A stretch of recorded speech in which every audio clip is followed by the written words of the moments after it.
Welcome, I'm Bill Wake. We're here working on a programming language interpreter for a language called 10th, which is a fourth imitator.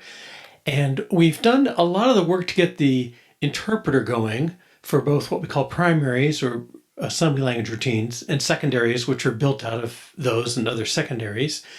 And we've developed a dictionary structure that can hold those primaries so the interpreter can find them and use them. We haven't done any structure to let the system use secondaries. So we want to be able to define those. And once we have all those, then I think it's just a matter of filling out all the primitives or primaries that we expect to have as a language. And then we have the tools to write our own programs in that language. Now, I'm gonna shift gears first. I don't know if you follow, but I usually do a weekly summary of what we've done last week, and I've become increasingly annoyed, and it's been a problem for us too, working on it, but trying to keep track of all the predefined system registers and what's x22 or x21 and 19 and so on. So I saw something about GCC preprocessor being able to run just the preprocessor on the Mac. And I thought, okay, fine, we'll do it. I looked at M4 for about 5 minutes and scared myself off. But I think for just some very simple macro stuff that our assembler really ought to provide, and maybe does if we had documentation, we would know. But I'm saying we're gonna take a little diversion and straighten out those names. I think once we do that, it's going to speed us up the rest of the day and the rest of this project. So I think it's a worthwhile diversion. Okay, so here's the command: gcc -e -p some file output to some other file. And E says run the preprocessor only, don't run the whole C compiler. And P says don't generate line numbers, because normally when the preprocessor runs, it spits out pound line to try and keep the compiler, well, it changes those lines so when the compiler reports an error, it's reporting it against the original file, not the post preprocessed file. I guess that's the process file. Okay, so we don't want that. We don't want those line numbers. We just want the contents. We're using it as a very basic macro facility that takes registers which our current macros don't. All right, so I think, let's see if I can make this work. Where's our make file? Okay, so I think we'll just start with one. Now, maybe we don't need it in all of these. I guess core will. Okay, so let's say we got O to .s. O from .s. Let's add one that's O from .post.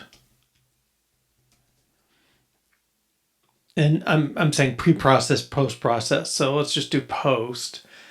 And it's going to assemble them. To get O from .s, to get post, I guess that really should be .o.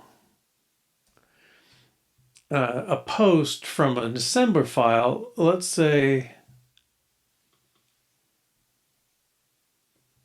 well, let's do our CPP. Maybe I'm doing this too hard. CPP -e -p dollar. Let's see, $@ is the left-hand side. $@ from $arrow.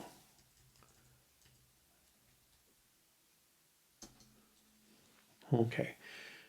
And I guess I don't need to introduce these post files, do I? Well, maybe that'd be safer. Okay, I'll do it like that. I was gonna try them both in one step. To get a post file from an S file, you run the preprocessor. To get an object file from the post file, you run assembler. And to get an output, an object file or an executable file, you run the loader. Okay. And I guess to get an, maybe this is both. From an S file, if we say we give you an S file, we want an O file, then you just have to do this. So I think this one is that. C-like is fine. Core.o though, I think that should do core.post depends on core.s.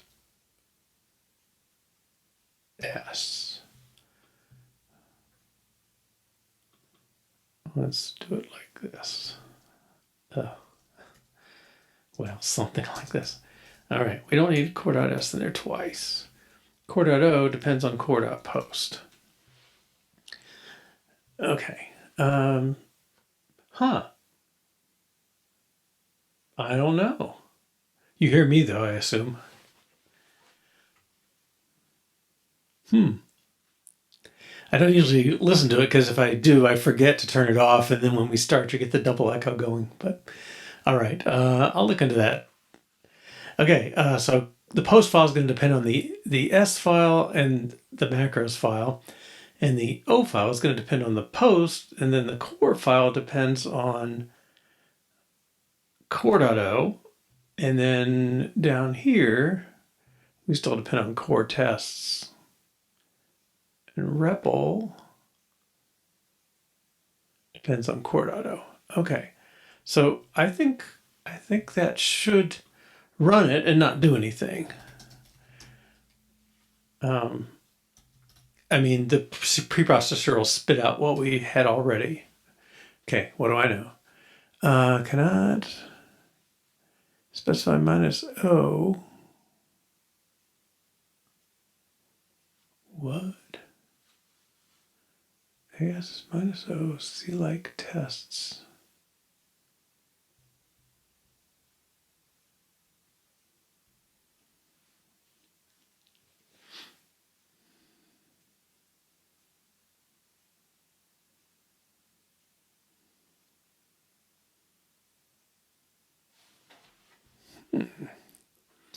C-like tests.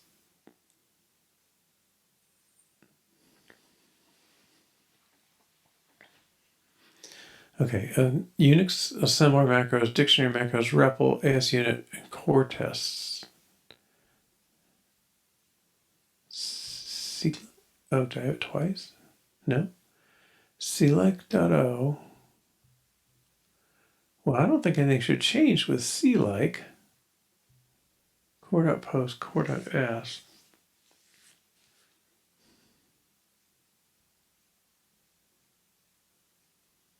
Test macros, core test.macros. Okay. Check what's out here. C-like.s. Cannot specify minus O when generating multiple output files. Do I have to say that at the end?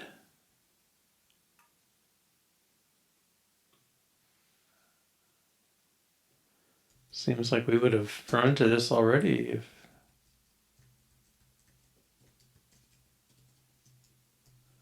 it was an issue. Is the assembler? Yeah. Oh, getting worse. Cannot specify minus O when generating multiple output files. I don't know if I'm, oh. No, that should be okay. All right, let me revert this. Clearly it's harder than I think.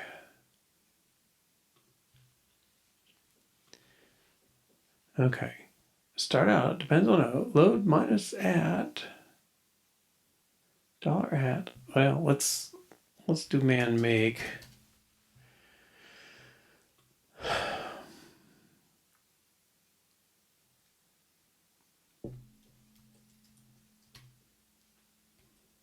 That didn't make the list.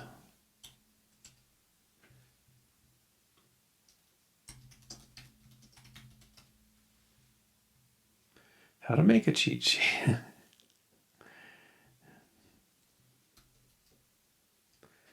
Okay, $@ expands the target. $less than depends to the first dependency. $arrow expands to the complete list of dependencies. Oh, maybe I want.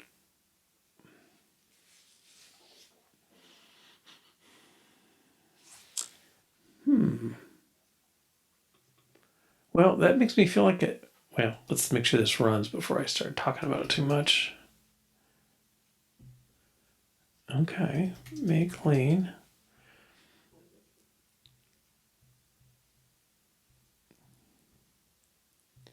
Well, let's remove star.post as well.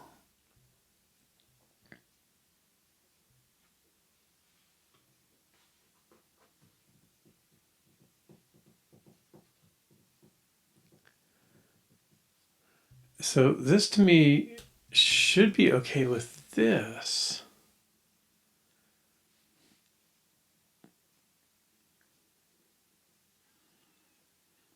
Where the LD really does need multiple inputs. I don't know why it thinks it's got multiple outputs though. Okay, that seems okay. AS minus O, C like test.o from C like test.s.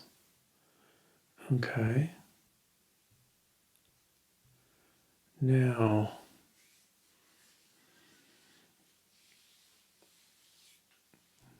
okay, so I want to say,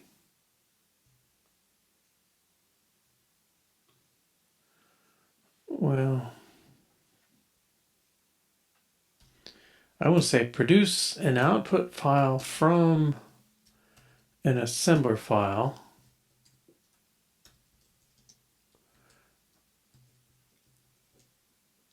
What I really like to do is GCC minus E minus P. Let's look at our to-do. File.s minus O file.out.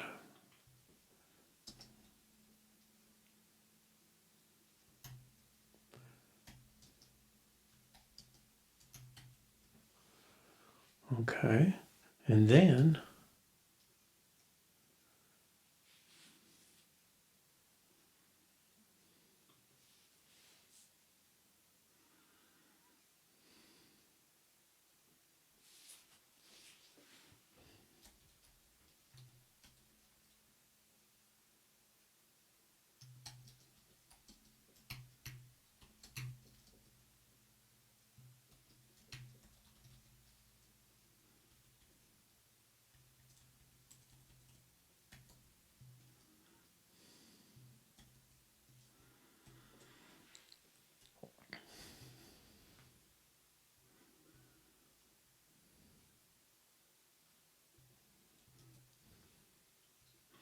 notice I'm not doing anything about them yet.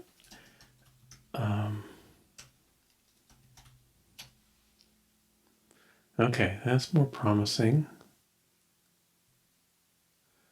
So we are running GCC, but we're producing post. I don't mind that it's .o.post because we're going to turn that into .o. All right, let's see how this looks. Should be some post files here. More dictionary.o.post. Okay. Huh. He deletes blank lines.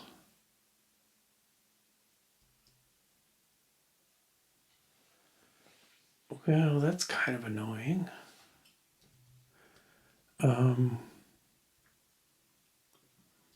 Is there a command for that?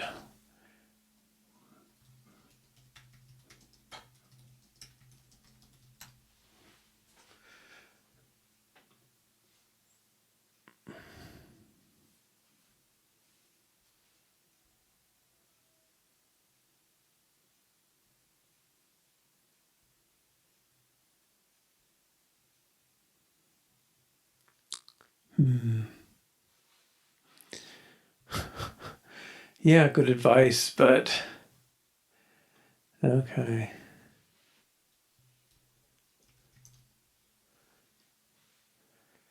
Oh, I replaced with blank lines and I'll comment.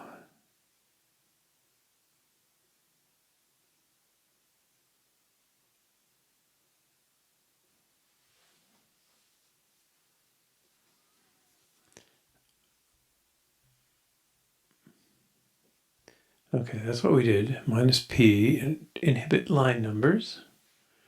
Do not discard comments.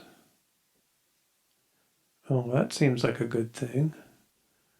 Let's do that too.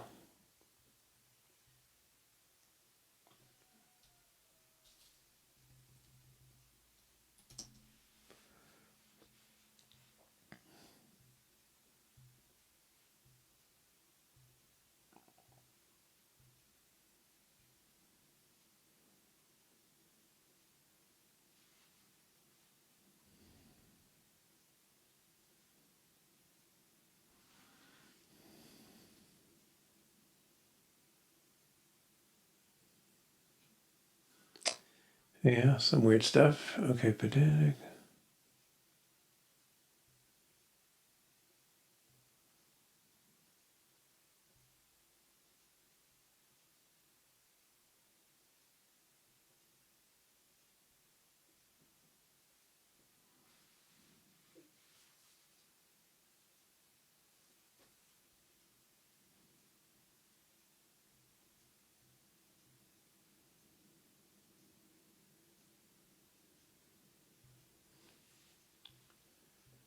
Hmm.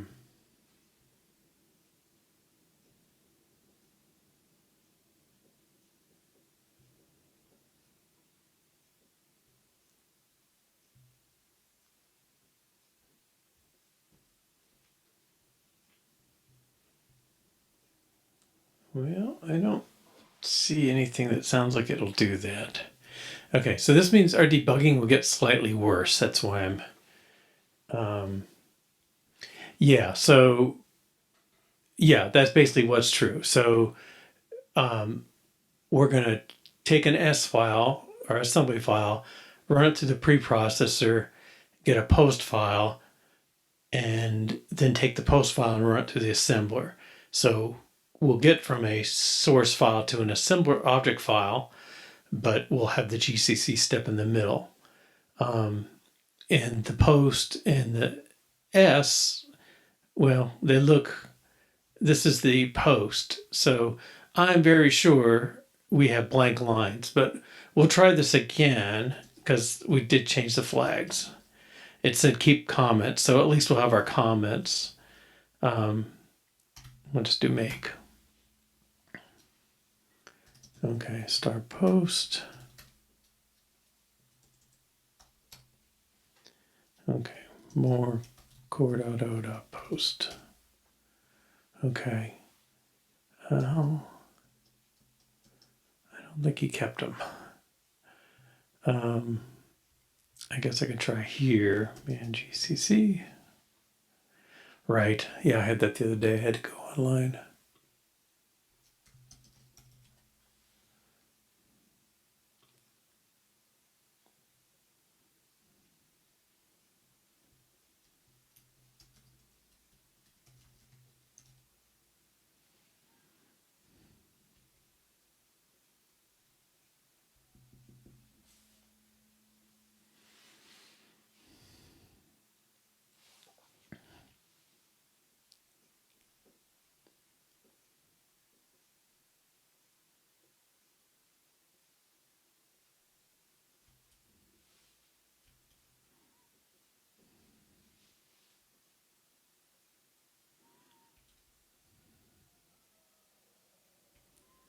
W comment. Whenever comment starts. Oh, okay.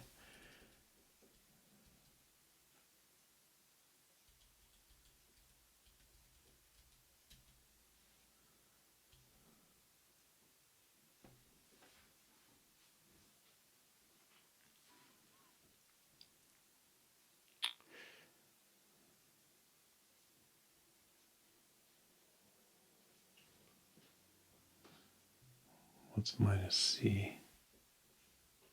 Oh, do not discard comments. It looks like a capital C.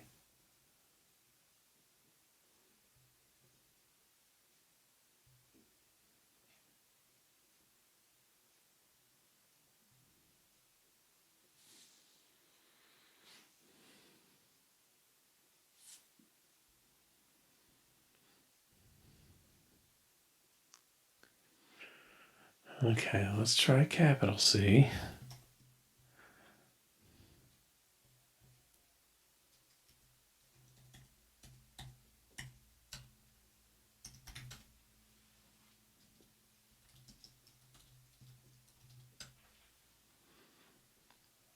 Okay, that's a little better. Oh, sorry. Yes. Yeah. Wonder what Twitch is up to. But yeah, I'm using the C preprocessor. It doesn't look like I can get the blank lines in. So if we're debugging, well, I think we can get by with the original one, and it's going to be the same assembly code. Okay. So, all right. So at this point, every object file gets there by going through the preprocessor first. So I think what we want to do, let's pick one of our things. Here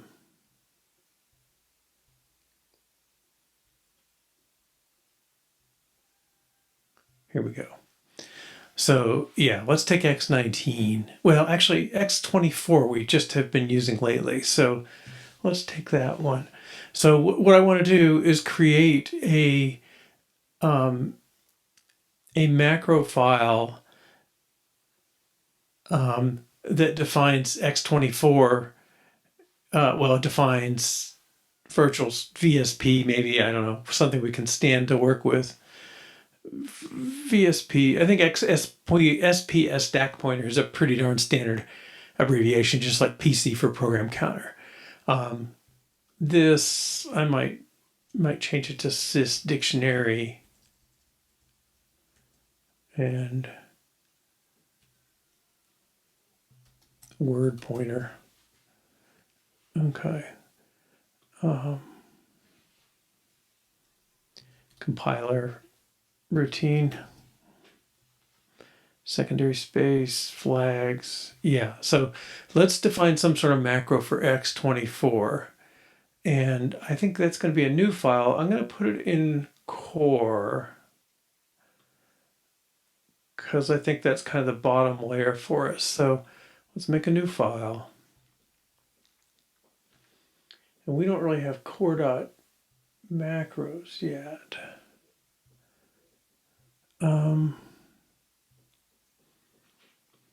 I guess assembly.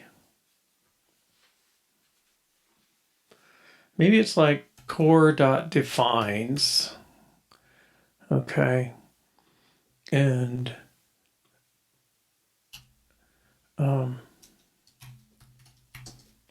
define flags as X23. Is that consistent with what I just said? No, it's 24.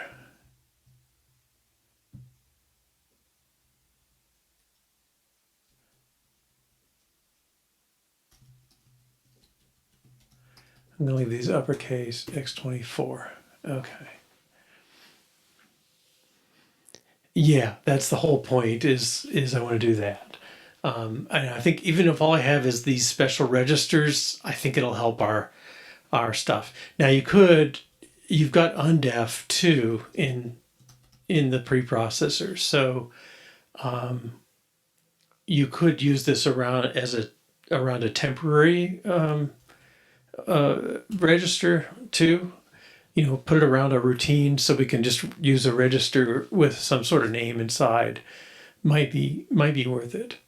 All right. So this is core.defines. Let's rename it.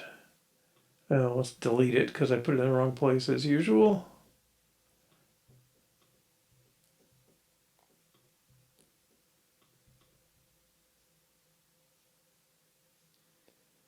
Files to 10th.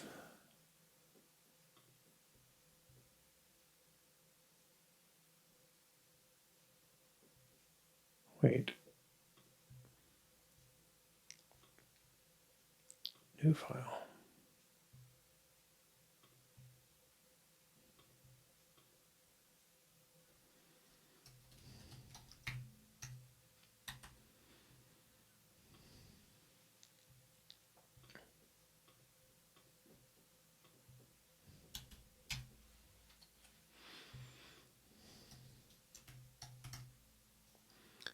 define, right? Flags is x24. Okay. Now, let's find somebody who uses x24. I think there's only 2 files that will have it. No, more than that.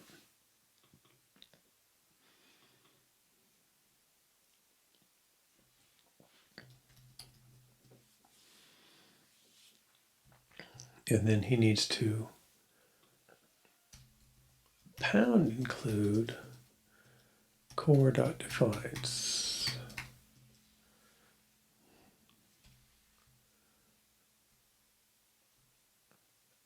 Is that better?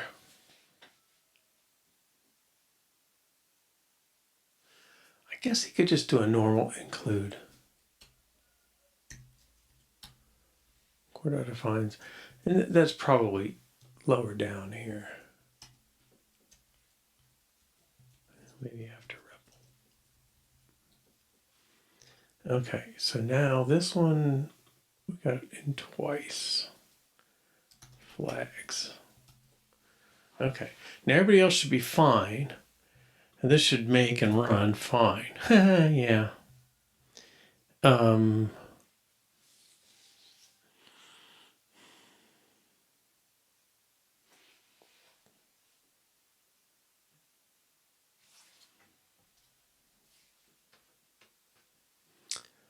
Well,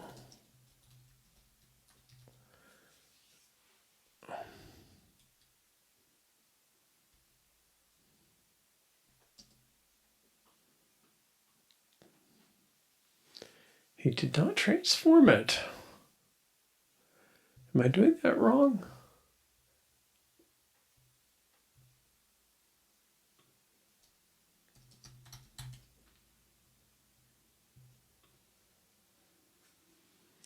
Define macro name value.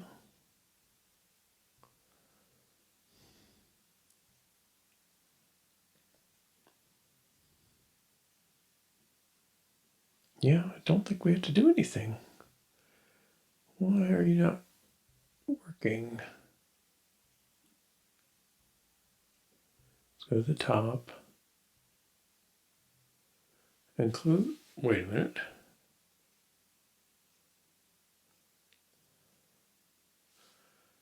He doesn't have that include.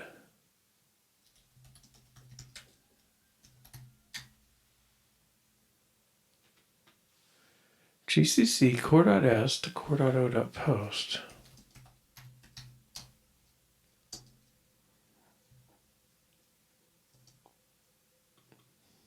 Move flags. He's got REPL.macros.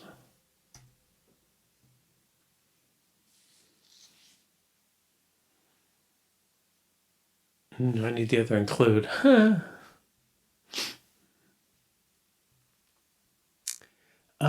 I don't know if we will or not. There's probably no harm in it. I mean, it's probably better to be safe, right? All right, so let's get it working first. So this was core, right? Okay, we're gonna do this way. So I think what was happening was the macro processor ran. Well, the macro processor doesn't know anything about dot include, so it didn't include the macros, and then we just ran it normally. When it ran, it didn't have any changes to make, so it didn't do anything. Okay, hopefully this will, no.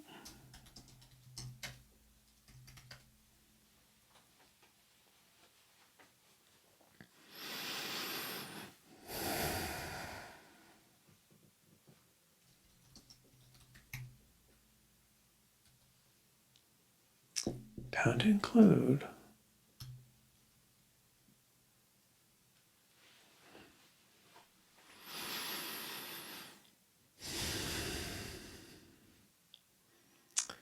Okay, so now is it not doing the include? Let's put some junk in there. Oh wait, did I come out the wrong one? I did. And I guess I'm going to move this up now.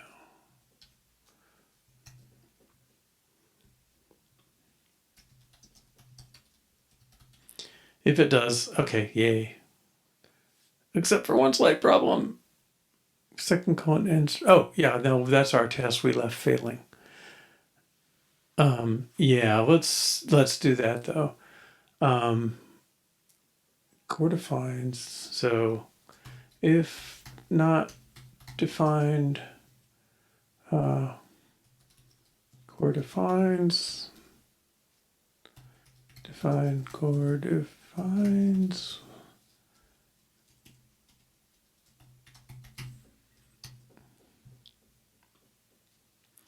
And let's find that method. It was in core test, I think.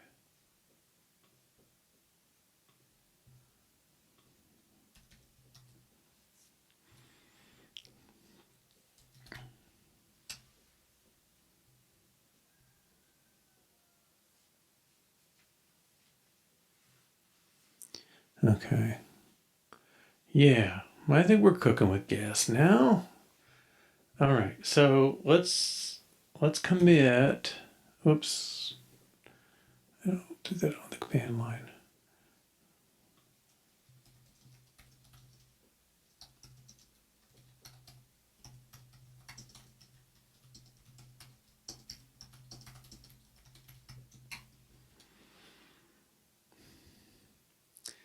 Well, I probably shouldn't have included those post files, but we'll live. Okay. Let's take these and let's finish X24.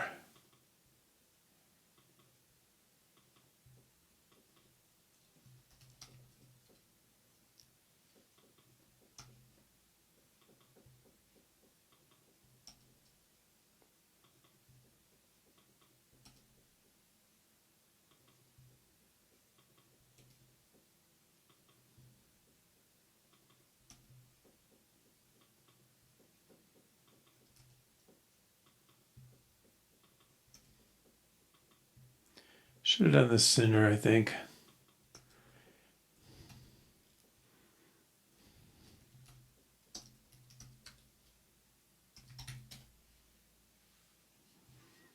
Oh, the other guys don't have the define include right. Okay, core.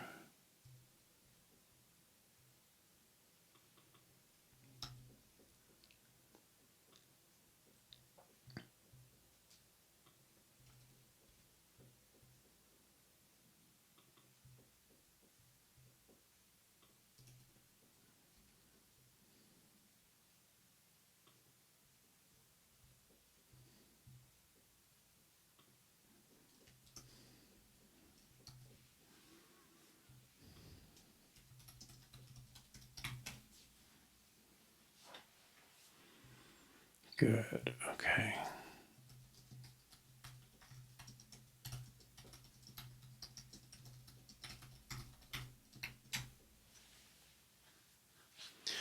Good. All right. Next. Well, let's just work our way through them. X19 is a VSP.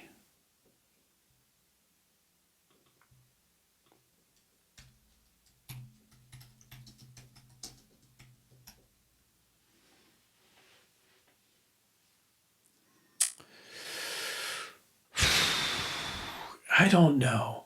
I mean, the thing I've been thinking is I'm only going to use this for the ones we can't do with the assembler macros, because if they ever documented it and we found out, oh, there is a way to do it, we'd want to leave those doing it the old way. I don't know. It might be, again, if this were a project we were going to maintain for 6 months or a year or more, I'd try and get all this stuff straightened out and commit to, okay, here's our macro approach. For what we're doing now, I think I'm going to cut a little bit of a corner on that. Yeah, I don't know. It's kind of too bad. I mean, I don't like having this one file kind of dependent on by everybody, but and I better reflect that too in my make file.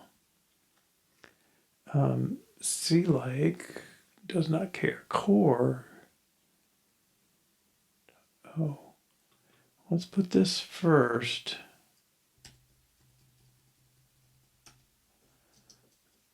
And it depends on core.defines. Okay. Core tests, same thing. Maybe this is macros.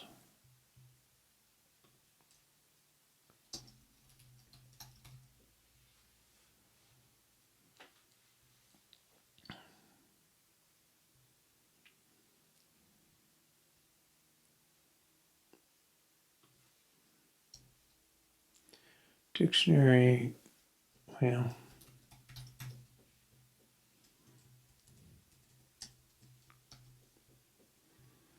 the tests have that.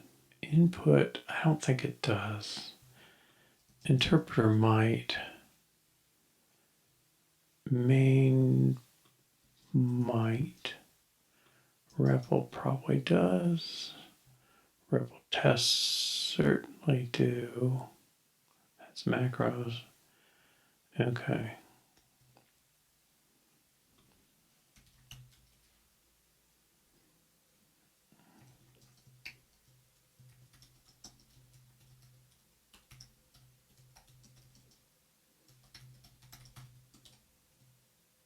Is that gonna work? Okay.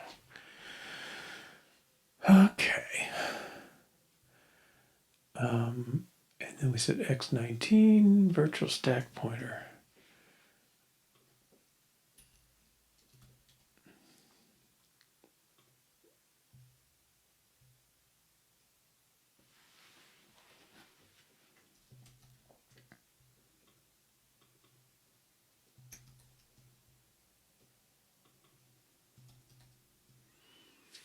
So we're going to make sure,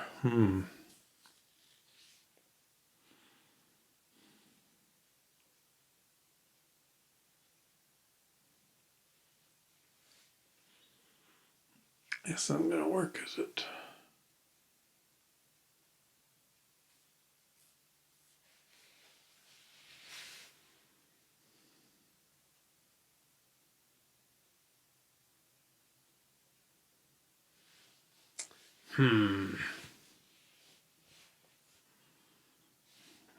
Get them all here.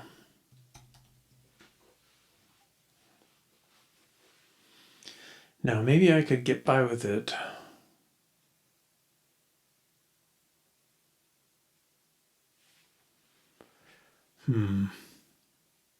Because the macro files don't get preprocessed as macros.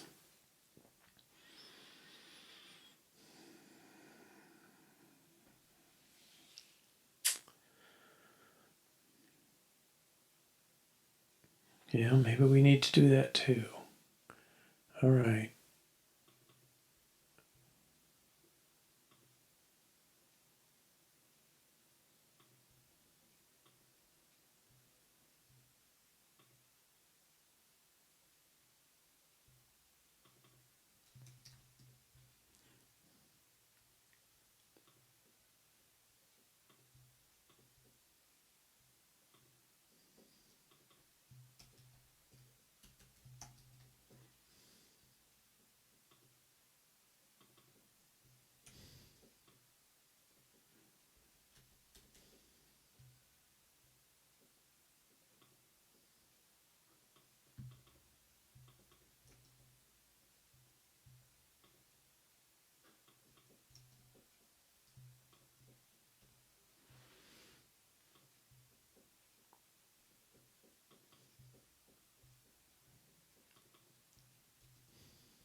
Okay, now these, let's do this.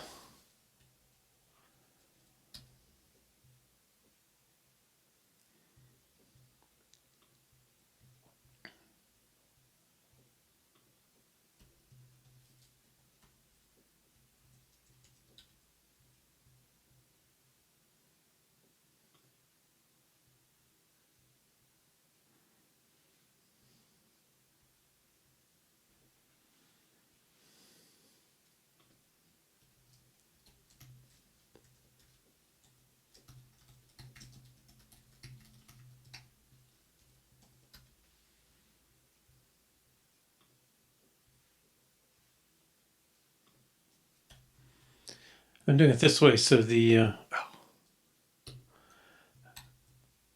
assembler macros is subject to the substitution too. He doesn't do that there. Okay, I think.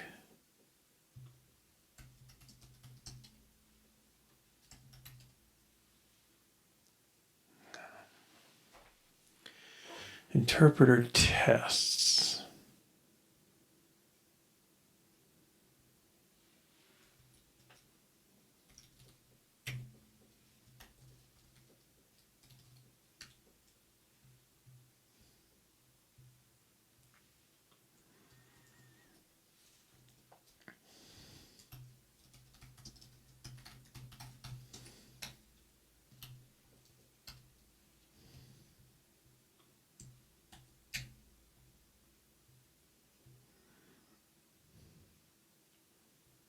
Rebel.out.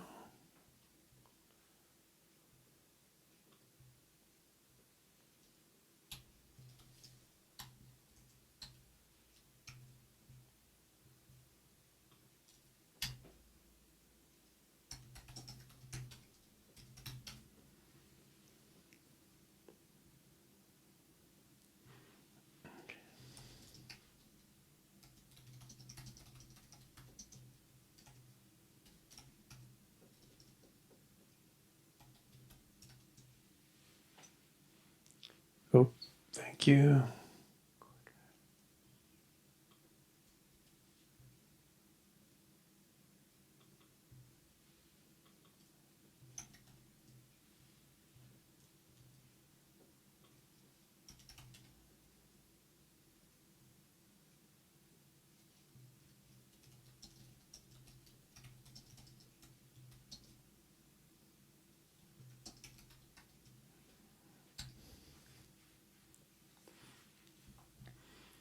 X20 is a VPC.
I guess I'm glad I didn't try and do a global substitution.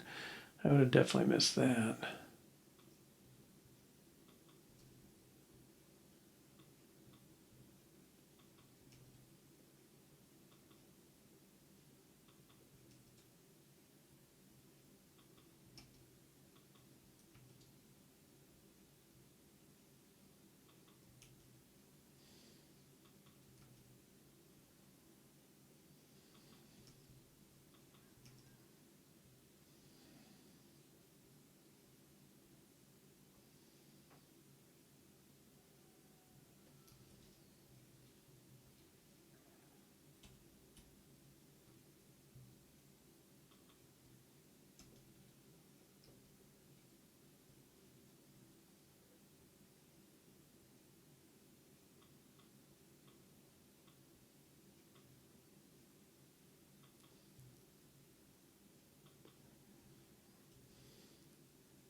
Okay.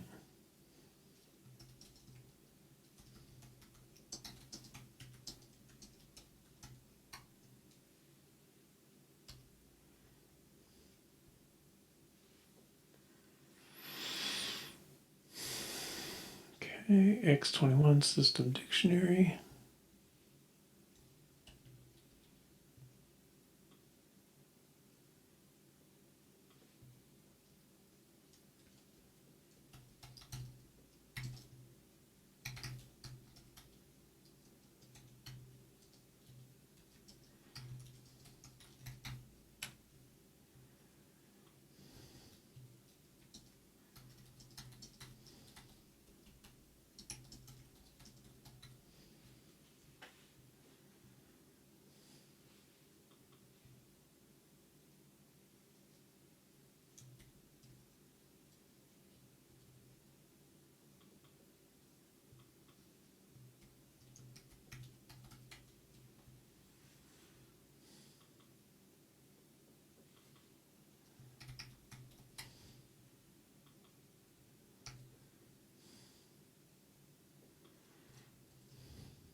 Now we're going to change these to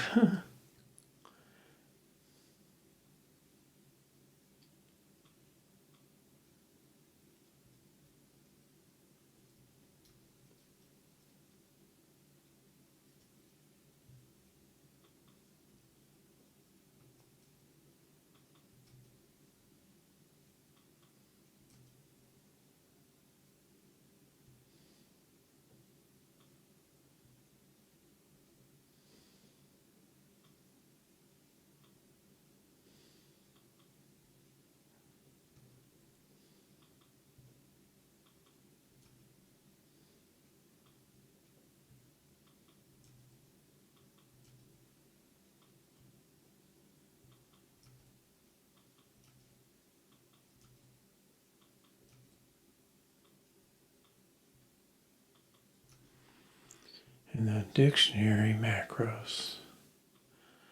Has to be a pound include. It has to be preceded by quota defines.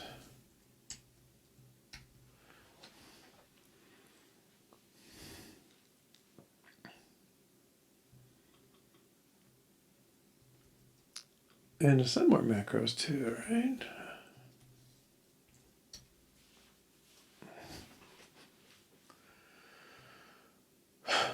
Okay, and then dictionary macros. Okay.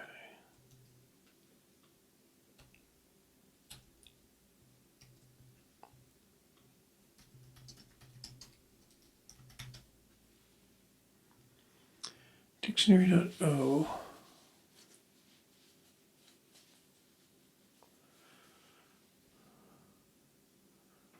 Dictionary.o.post. Dictionary.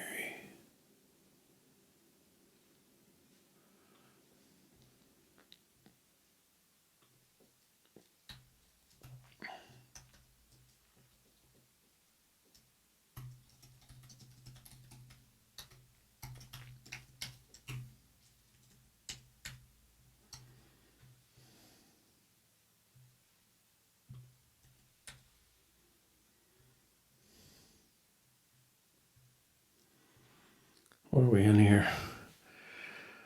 REPL tests.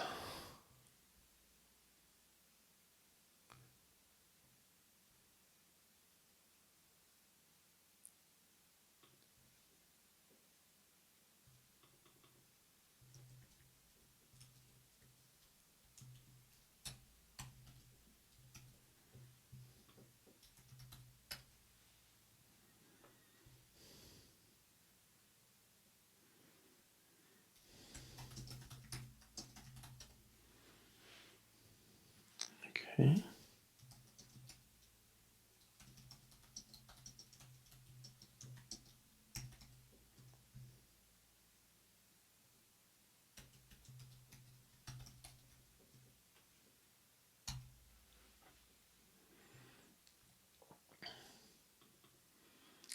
X22 is word pointer.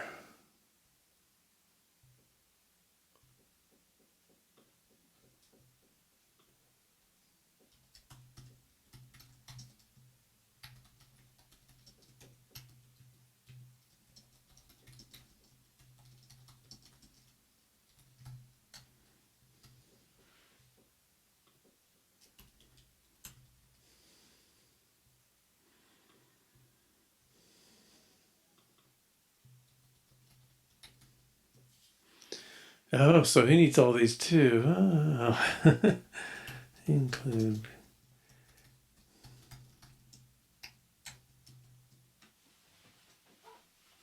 Okay.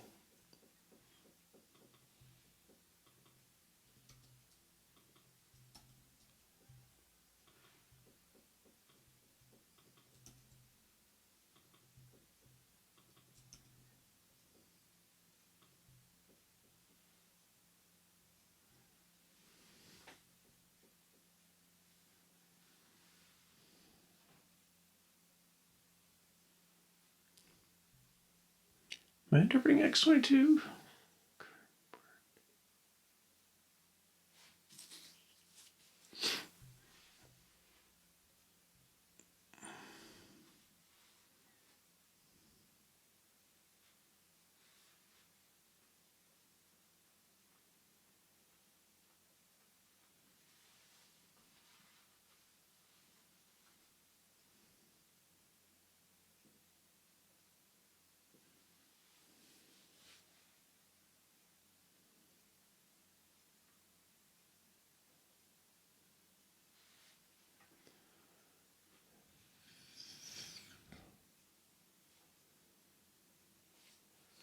This seems weird.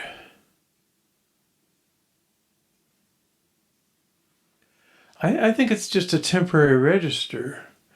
I think it's a poor choice of one given that we're using it already. But we move X22 system dictionary. I think it is a temp. It's properly storing this. I mean, I think that's the reality of what it's doing. Let's make a note of this. So dictionary search. It doesn't have to be immediate, but dictionary search seems to unnecessarily use X22 as a temp. Now, maybe when we wrote this, we hadn't written read word yet. Yeah, I'll bet we could. As a dictionary.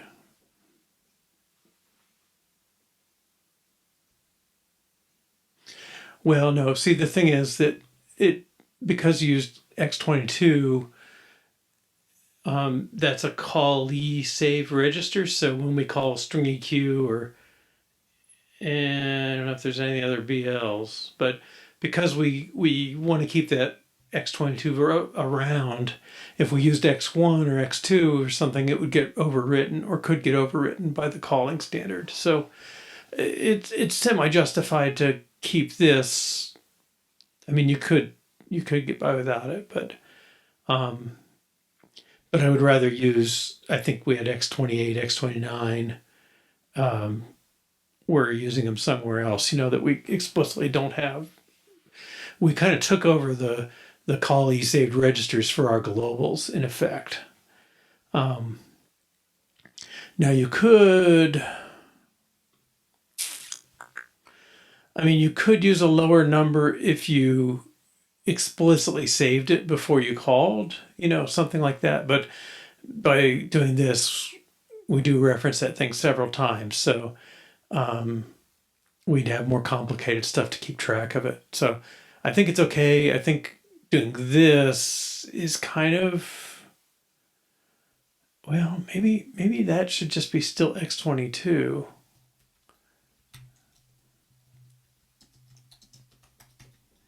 We don't use it, but until, okay, I think I'm gonna say it's like that.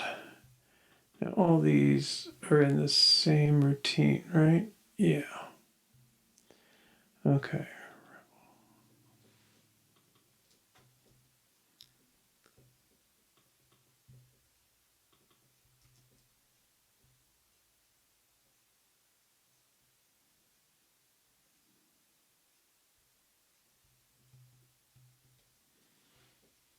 REPL stores x22.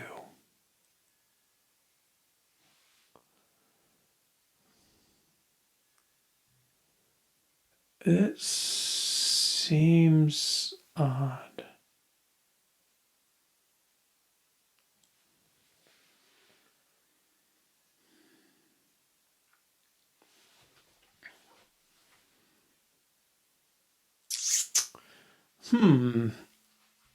I mean, it appears to be saving the word address.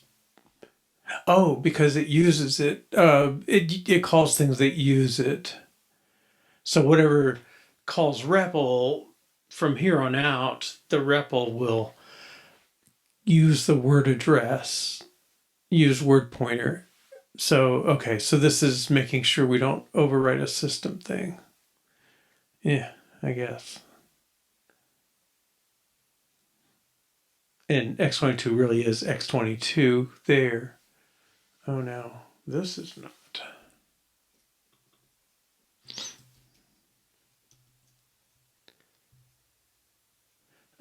Sorry, which one? The dictionary or the REPL? I don't think it used to. I think what I was saying was REPL is sort of this sort of our main loop, and so we're going to trash x22 because we use it for a word pointer. So I think we just did this proactively to say x22, this, if the system needs it for whatever reason or the caller of this needs it, we don't want to trash it. But from here on out, we're going to trash it because everything in read word absolutely uses it. So this is sort of protecting that global use of it in read word. But it really is storing it as, it doesn't care what x22 is. It's just saving off. Now this one though, this really is the word pointer. So I think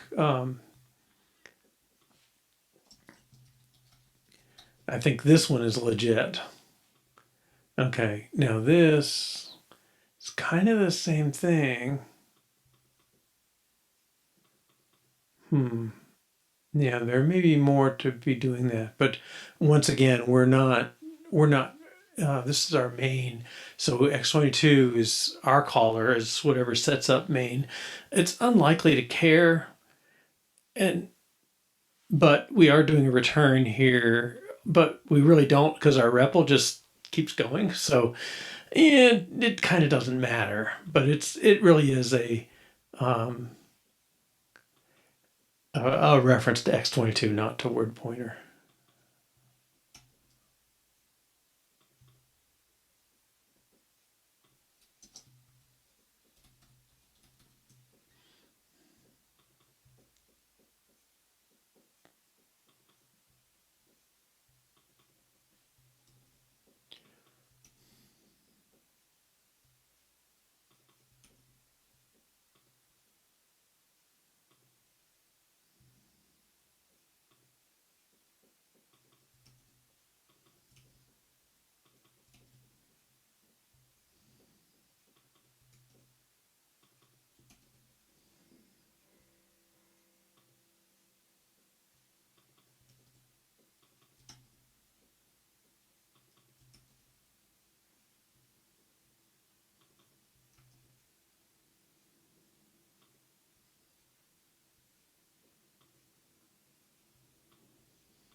Okay, input.o.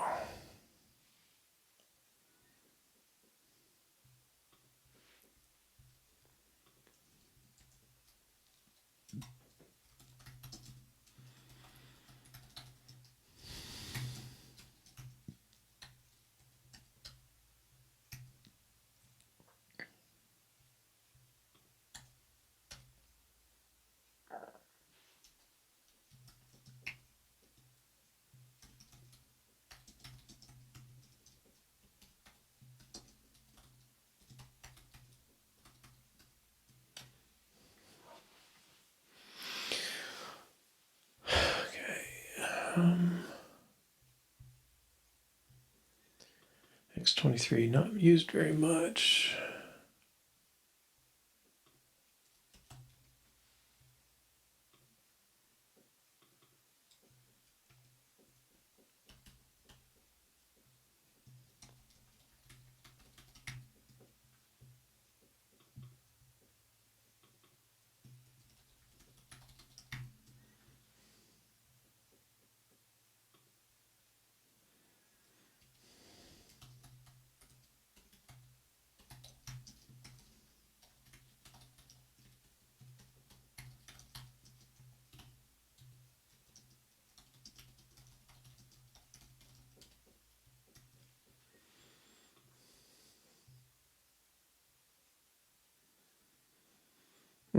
Probably still okay enough.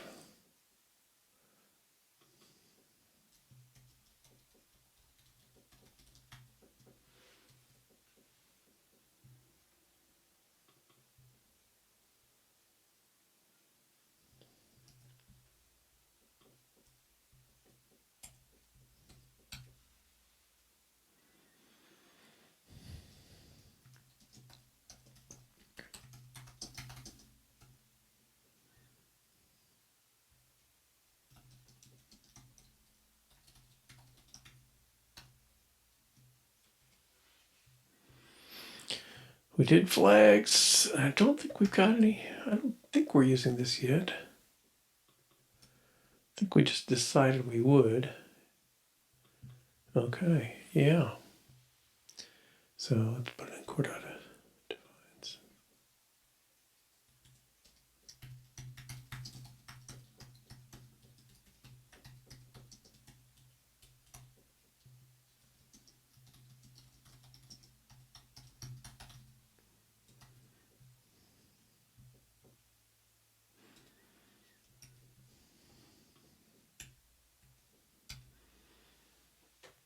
Okay, good.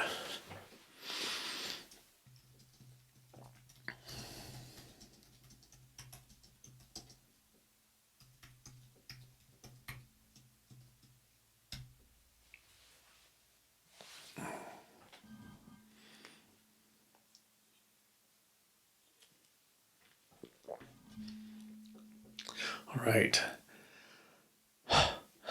So that gets us through that.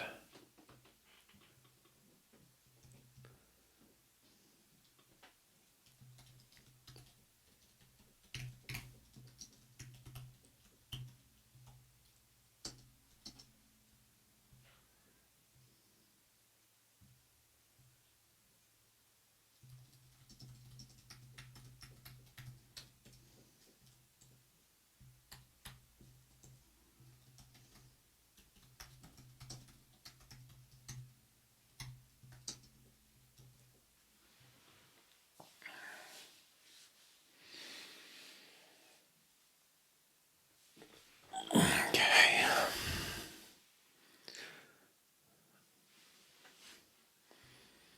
All right. Develop a way to write secondaries to the dictionary. I think that was our unit test that I copied away. Let's just close to the right.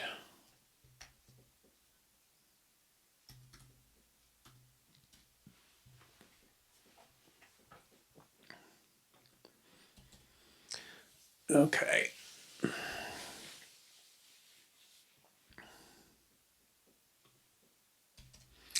So let's see. So, yeah, Cost us an hour, but I think we've probably spent an hour watching me flip back and forth through my Keynote file looking for those definitions. Okay, let's see. So, what was I going to look at? Oh, yeah.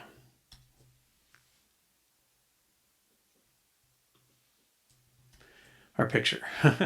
So the secondaries, back to the structure for them. The first cell, it's got to be 8-byte aligned. It's going to be a link to the previous dictionary entry. The second cell is the address of the name, which is a string pointer. Right now, the name is living in the input buffer, and we can't leave it there. So when we do the header for that, we're gonna have to deal with that string. And the third one is the address of start2d, which is a constant. So start dictionary or start secondary is going to be called by our colon operator, which defines things. It's going to have to, it'll start the secondary. It's going to have to read the next word to get the name, and then manage the name and write the new header and stuff like that. I think the order is a little out of order. Then the add secondary is going to happen for every word that's in run and compile mode. It'll look up their address and stick that in the free area. This secondary space is what we called it. And then finally, the end secondary, the semicolon, is going to need to write the word address of N2D, N2D's word address to the secondary space. Okay. My proposal then is we're going to start at the bottom and say, if you're already in the middle of a word and you've already got a secondary space pointer defined, stick the address of the N2D in there. Okay. And let's write that test. Okay. So if I'm going to put a little space here, data segment. I'm going to fill, let's just get 16 bytes of zeros. And that should be known as L semicolon test area, test secondary. And then text.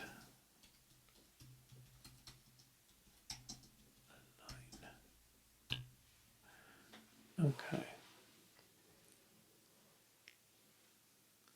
I think that's a line too. Okay. So the test needs to do a load address, secondary space gets L semicolon test secondary. And then we're going to call underscore semicolon.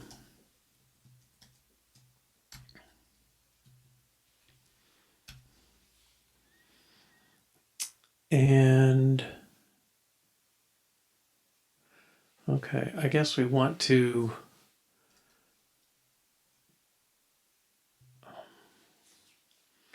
secondary space should be increased by 8. Right, so let's assert, let's load address x1 with L semicolon test secondary and add x1 equals x1 plus 8.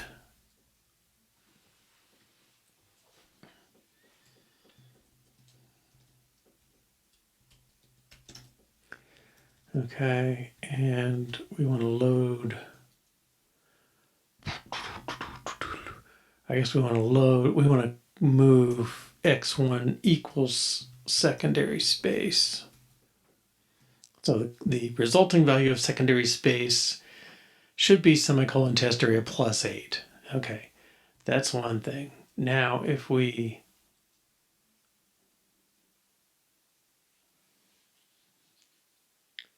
Well, maybe the order would be better the other way around. Okay. If we load address x0 is this semicolon s test area. Whoops. Call.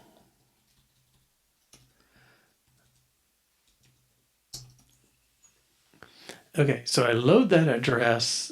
That's the semicolon test secondaries address. So I'm going to do a load x0 contents of x0, and that's going to get me to the contents of that cell, which should be the same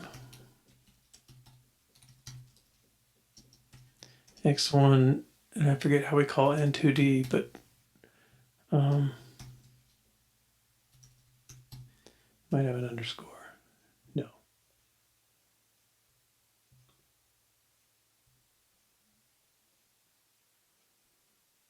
Now I'm a little nervous about lost our stuff too. Where did we go?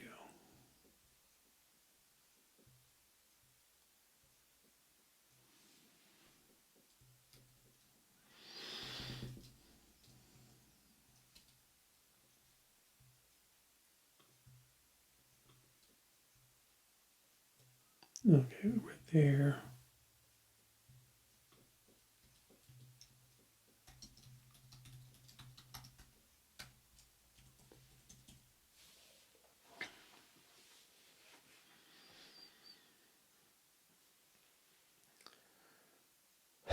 Okay, so let's. Now, what I'm nervous about is, are we getting the word address of n2d? So, okay, so let's just straighten out this assertion is, well, I don't think it hurts to put this.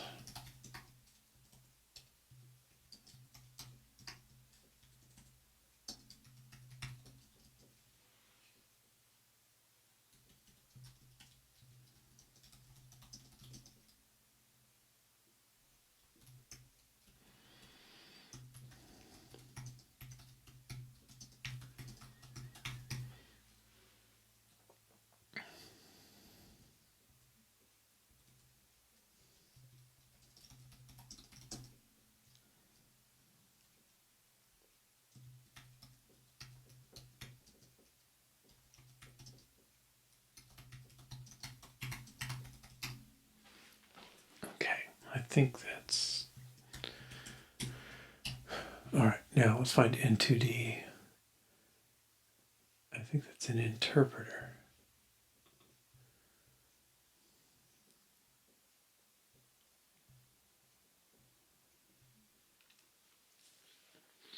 Okay, so we don't want n2d.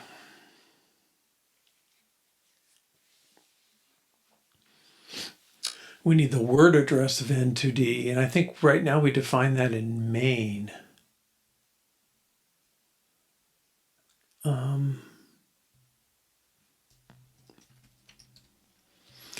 Because we can't make relocatable pointers to addresses, so we can't build up stuff. So where is that? This stuff. Well, okay, it's not here either.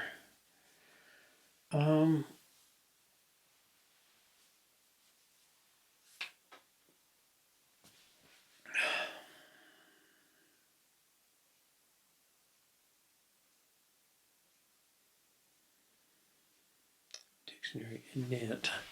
Well, I think.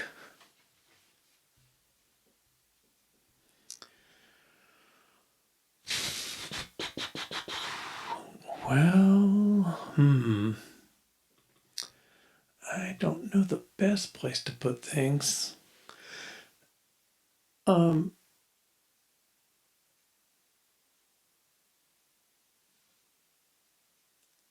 n2d is not.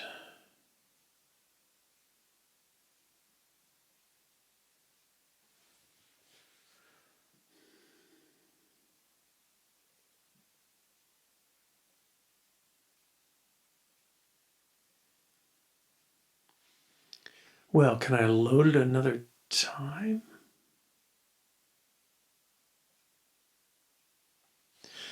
I almost think, I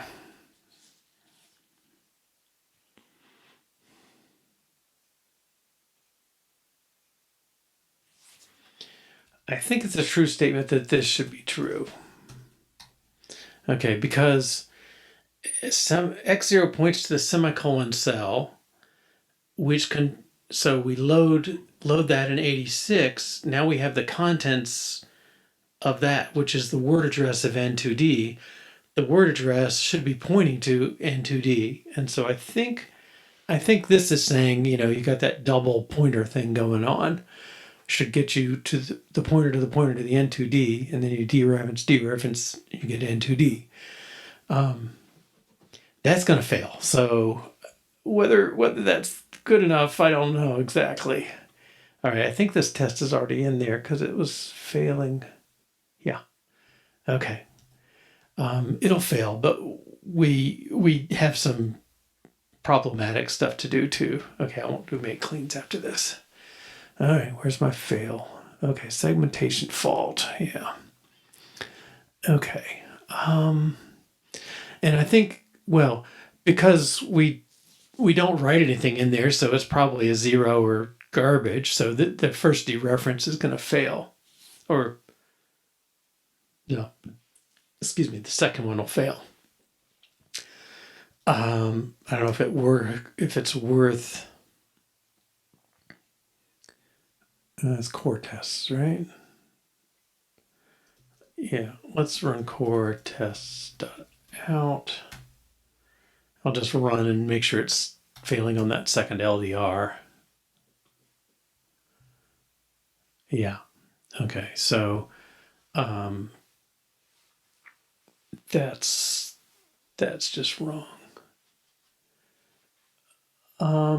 Well, yeah, so can I define a quad near N2D that references N2D? Unfortunately, I can't, because I can't do compile time relocatable constants, but I can put it there in. I mean, it could be a data segment thing. We just have to make sure we initialize it. Oh, let's see where that would be. I guess in core. Okay, so N2D is up here somewhere.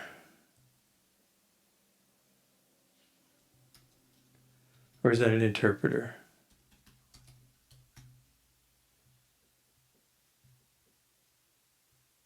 Yeah, it's an interpreter. Okay. So yeah, we can put the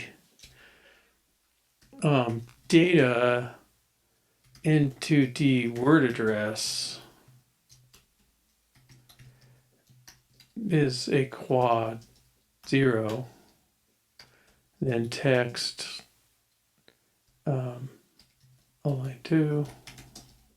Okay, so ideally, I mean, I really wish I could say this, and I would say, other than the Commodore 64 I used a gazillion years ago, every assembler I've used since then would let you do that. And this one will let you do it, but then it doesn't do it. It doesn't do relocation on it. It assumes the program starts with 0 being the first address, 0 being the first word here. But this gives us a place to put it. Now our initialization has to fill it in. So that's our runtime action. And I think, well, in here, I mean, I think we have to do load address. No, this is system dictionary.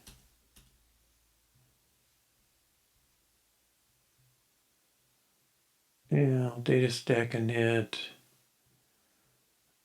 I'm gonna do it inline for the moment, but I think what we would do is load address x0 gets N2D, load address x1 gets N2D word address,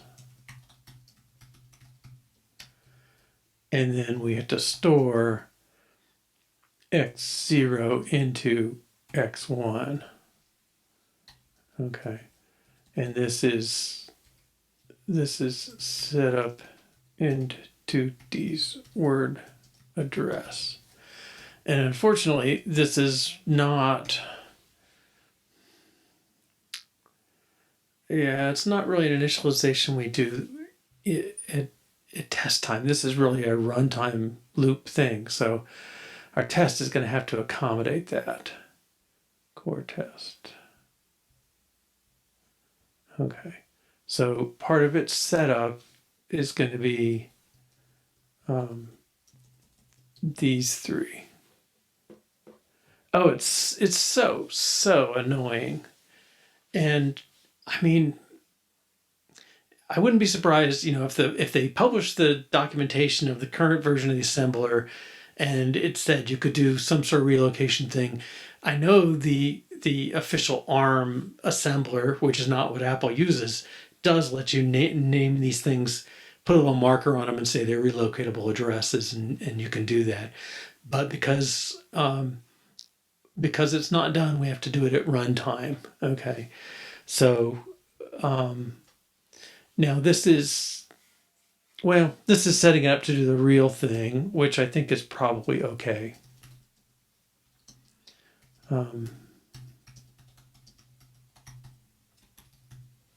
Okay, and then I think we could do this. That's sort of the global constant. Oh, I got to make that global in main. But instead of loading N2D, we should load this and take off that. Okay, so now we're making sure, is that right? N2D word address.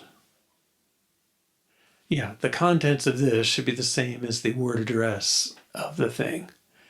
Okay. Yeah, we almost could initialize less, but I think we'll be safest. Okay, and what am I doing? Oh, global.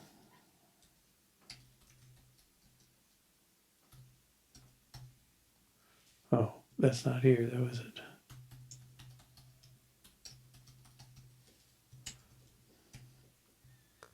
Entities in interpreter.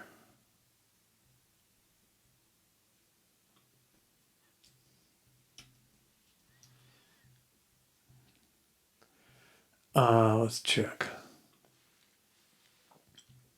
No, so I'm verifying that the address in the cell is really the same as the N2D word address. Now I could go look and make sure, dereference both of them one more time, and it should be N2D, which maybe is worth doing. I don't know, but maybe it is worth doing. All right.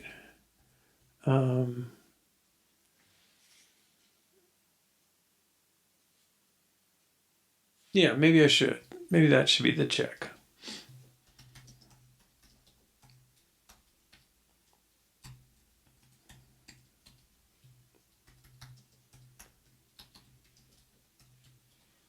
Okay, so X1, yeah, so X1 points to where the address is that, yeah, X1 points to the N2D word address, which is, am I doing this right? So in 94, I should be getting N2D. And they both should have the same thing. Okay. I probably could strip out this and take off a level of indirection and just make sure it had the word address, which maybe is probably okay, but this is a little more complete in a sense. It's the true setup. So, yeah. All right. Now, this is still not going to work, mind you, because those cells are empty, recall. So, we haven't done anything yet, right? So we get a bad access. Okay. But our word address stuff is correct. I think this cell is now a 0. So when you access through it, it's just failing. Okay, and that's because semicolon doesn't do anything yet, which I think we can fix. Is that in here? Yeah. Okay, so it's changing us to run mode, but his real job is write a pointer to entity's word address as last entry in secondary. That's the real job. Okay. Now I think we know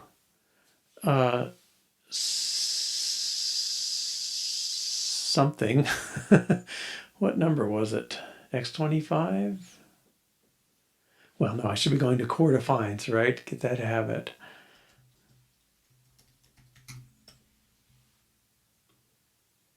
Okay, keep that there. So secondary space?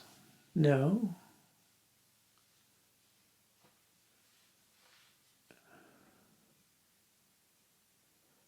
Yeah, I guess that's right. X25 is pointing to somewhere in secondary space. So we should put something in there. Okay, I guess we need to load X0 is entity's word address. Okay, so we have a pointer to the word address. That's the value we want to put in the current X25.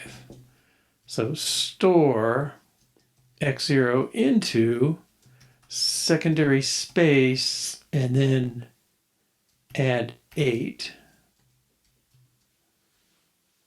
That's my pre-increment. I want post. And add 8. Okay, so write it into secondary space and add 8 bytes. And hopefully this just passes. Okay. Oh, load word, load address. So it gets into the word address. Yeah.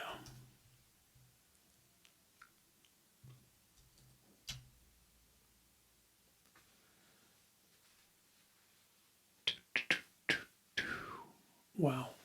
Okay. Alignment of atom is too small. Atom into the word address. Okay, so I think we got to make sure that thing.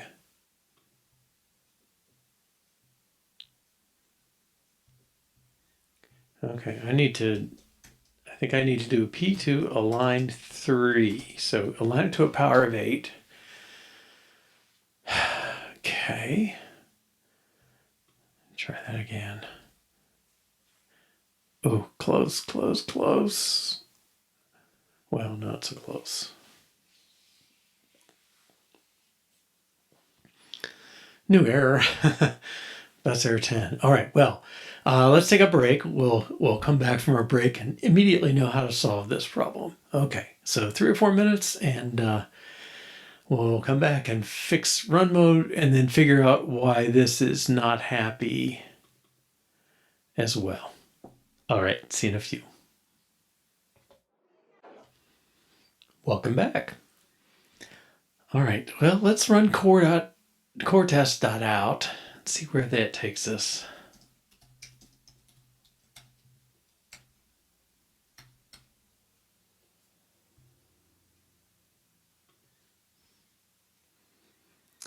Okay, bad access and semicolon plus 12.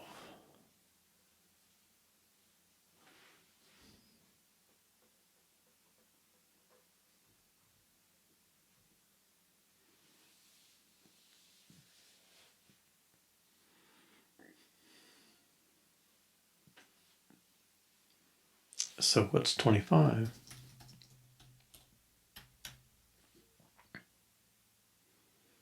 User lib dynamic load. Well, that sounds like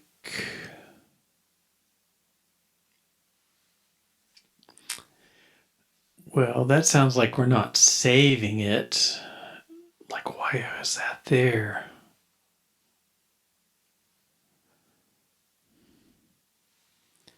X25, I thought we set it in our test. Load address, secondary space is X25, right? Okay, so we said point secondary space at this address. Then we load X0 within 2D.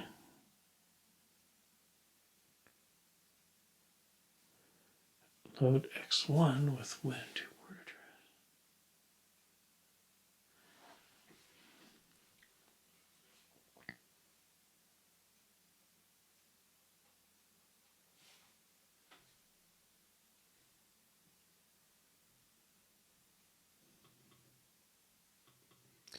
All right, let's break here.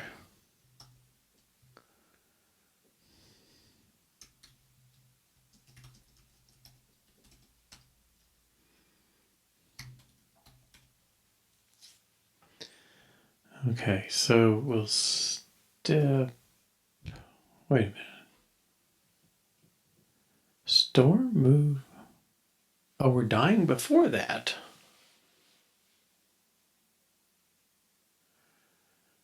Semicolon switches to run mode. Oh, yeah, maybe this is going to have to be part of that test too.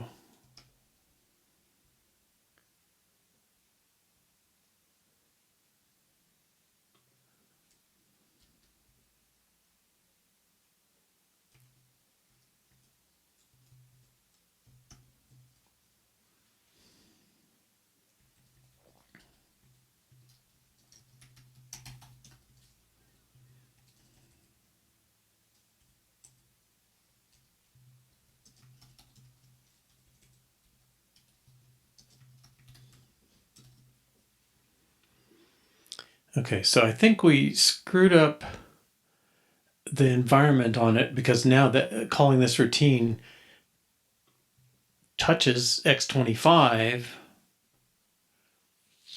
Wait a minute. Well, no, it touches N2D word address.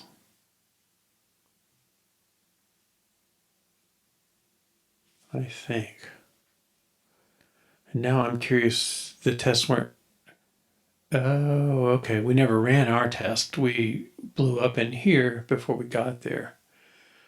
The way we work, it'll run each individual test file, but any one test failing blows it out. That just killed the whole application there. Okay, so we'll save that. Do a make. Okay. Semicolon switches to run mode. Failed again. Okay, well, let's break there instead.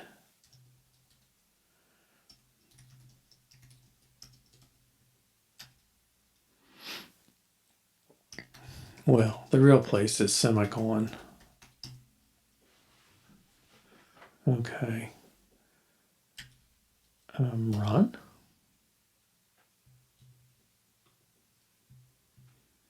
All right, store X30, head, print. That's all test stuff. Next step. Okay. So now we're in semicolon switches to run mode. Load X0 with N2D, X1 with N2D word address. Where's X25? Read X25. That's still off. Okay. Yeah, we need an X25 too. We may pull this into a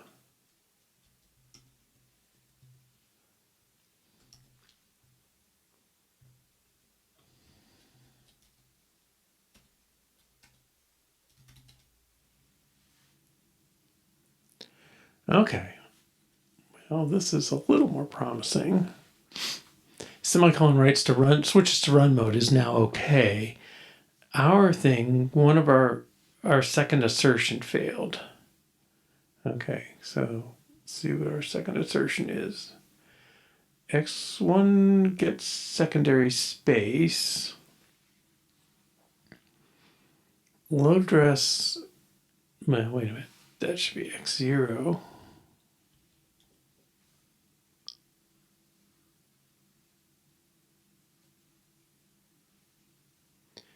We want to say secondary space is equal to semicolon plus 8.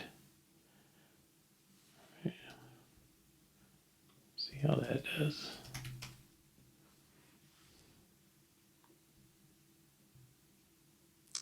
Pass. Okay. So yeah, it's kind of an interesting thing when you write a test like this. I mean, that was a mistake in my assertion, but if I'd done that correctly, we would have had the new test passing, but the old test broke because we've changed the assumptions around how you begin a test and how things get going. And I think the same thing holds in main at this point. We didn't set up an X25 either. So I think this really should be, I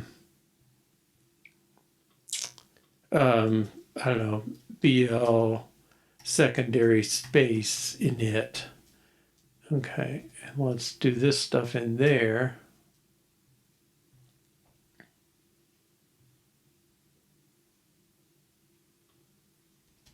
Well, L secondary space init.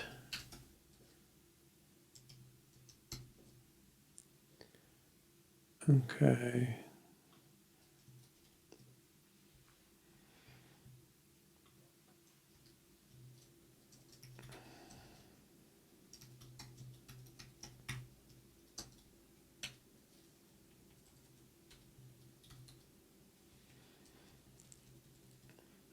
Okay, so we need to load address secondary space with, well, I think it's going to have to be more data.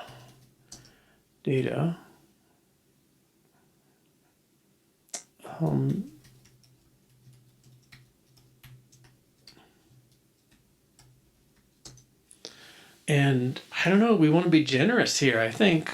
X1 points to the location where the address is stored. Oh, I missed your comment, I'm sorry. Back to core tests. Base address and entity.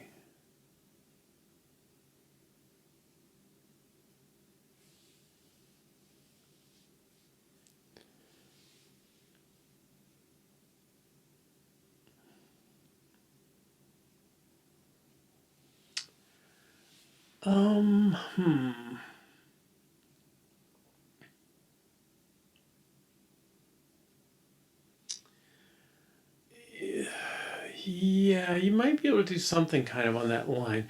The thing is, like I mean, when the linker gets done, right, it takes all these individual object files and sort of stacks them up in some order. We don't typically care about the order, but they could matter. But could I store the address of a base address in N2D in the data section? Yeah, in a sense, right? I could probably, that's an interpreter. So if I made sure to know that run interpreter is the first defined word in here, and then if I put into D, oh, I did put quad into D. It doesn't matter. It should be 0. When I did put a quad into D, it probably said, okay, 1, 2, 3, 4, 5, 6, 7 instructions.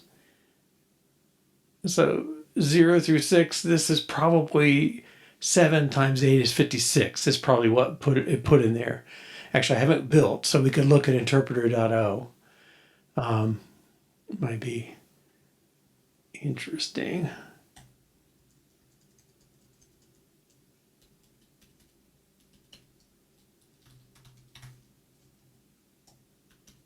I don't know if this, okay, so run address, the data segment, 48, right? 4 times 16 is 64 is 72. Okay, N2D, well, that's 38. Oh, 48, where is it? Put a 0 in. Yeah, it didn't even do that for us. Oh, that's disappointing. Well, it it should have, I would say it should have at least put the offset from N2D minus run interpreter and do that.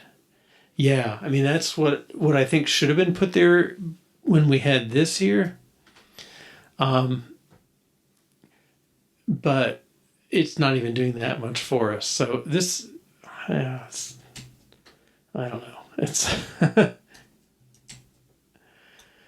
of the things that piss me off with this assembler, the fact that it doesn't let you do relocatable, it doesn't let you put relocatable addresses in the text segment is really annoying, and it doesn't let you put them anywhere is almost as annoying.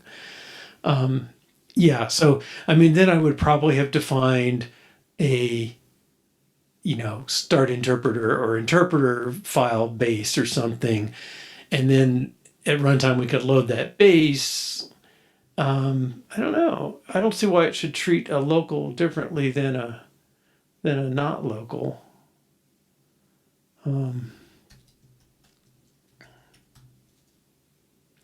But I thought we'd seen something coming with offsets. Oh, I bet I know.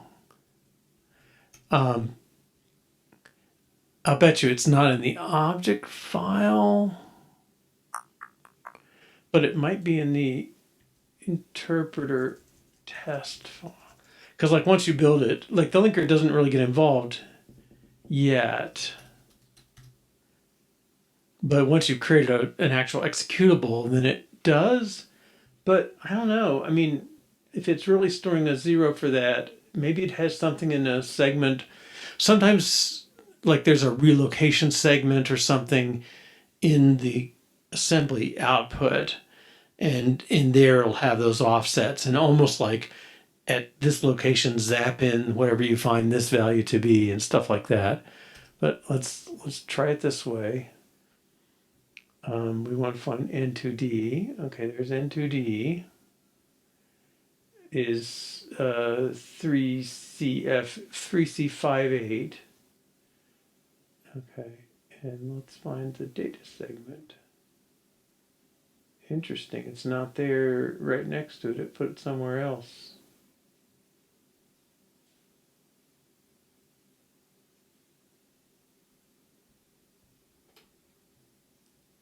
I mean, we got a lot of space reserved. Text, unwind info.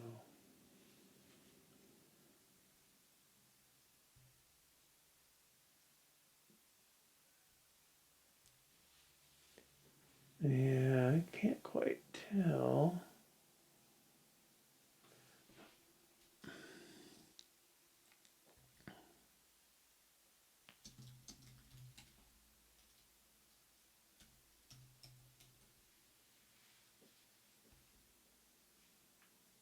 Yeah, I think it's up here somewhere. Oh, 3C58. Wait a minute.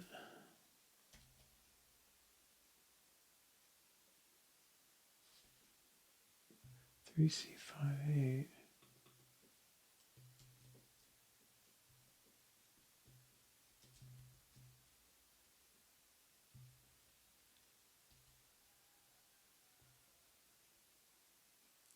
Is that an extra O? I was looking for 3C58 in here. Yeah, I don't think it's doing anything. When we build with the local symbol, but it's hard to find that address. Okay, dump this again.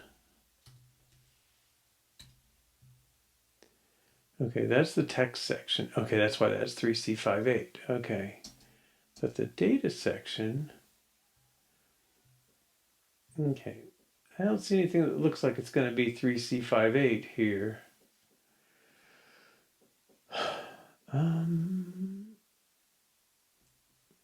But what do we got? Oh, there it is, 3C58. Well, have I been maligning this thing unnecessarily?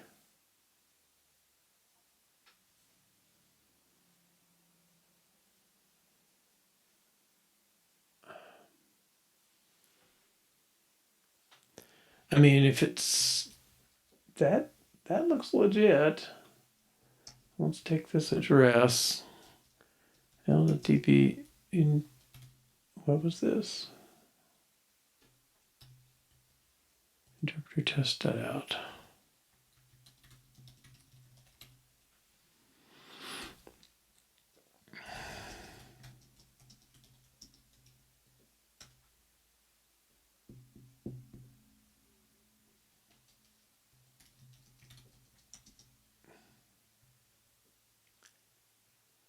I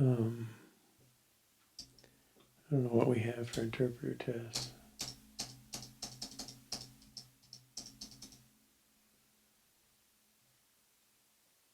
There should be a test somewhere.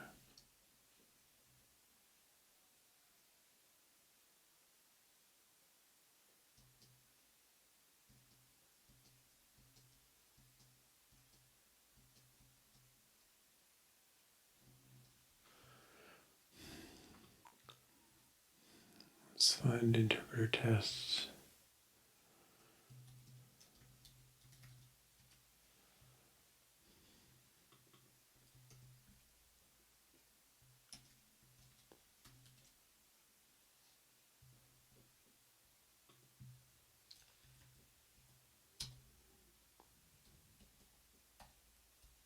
Oh, I left on my OX. I'm hoping this says that little test area we had. 103C58. Okay, this is what did we call that? That's an interpreter, right? N2D word address.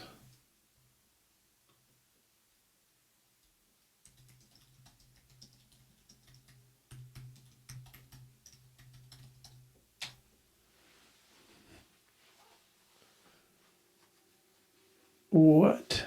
How weird. 4280 is not that.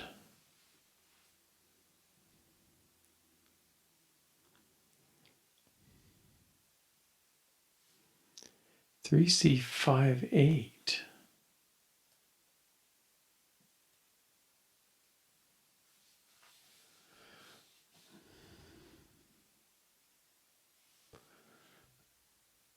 Okay.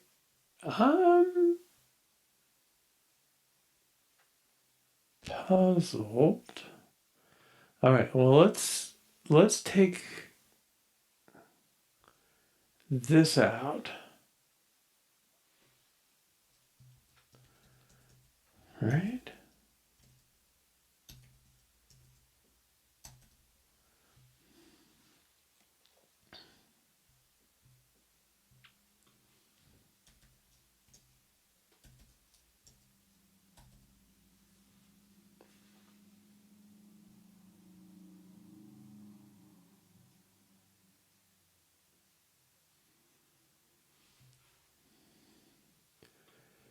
N2D word address.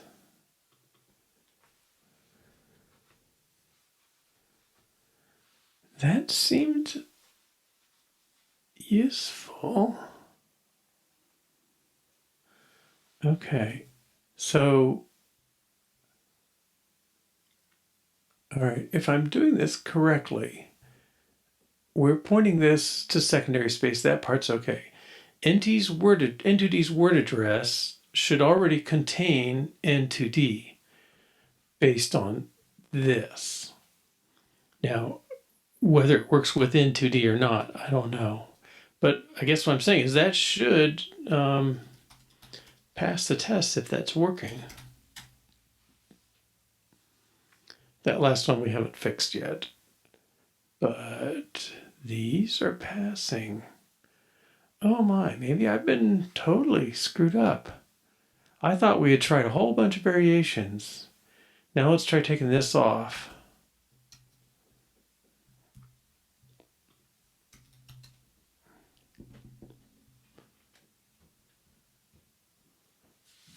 Huh.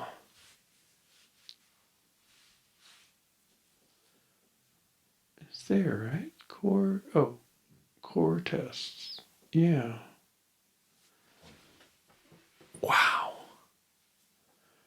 I don't know what I did. Okay, well, now I can take back everything I said about every assembler I've worked with except one having this. Apparently this one does too. I don't think that should be necessary either. Okay, well, that's kind of good. And let's go to main. Well, secondary space, that's got to be real, but this is not. Okay, and this is going to be else secondary space, and this is going to be a gob. How many words do I need? Well, let's say 20,000.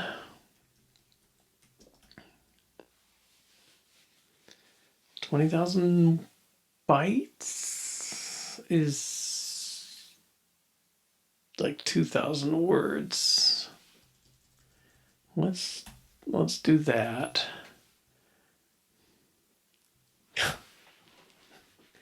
Okay, well, that may mean some of this stuff can be a little less goofy.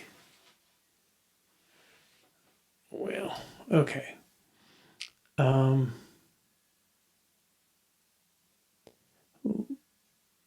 Let's make that test still fails. Let's go see what's going on there. Eval all. Is that an interpreter test?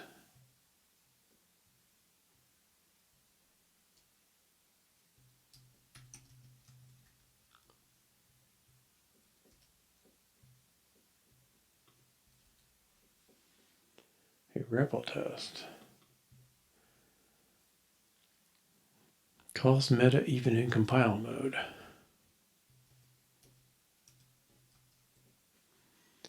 Okay, so here we still have to define secondary space. And we're calling semicolon indirectly. So we have to do this equivalent.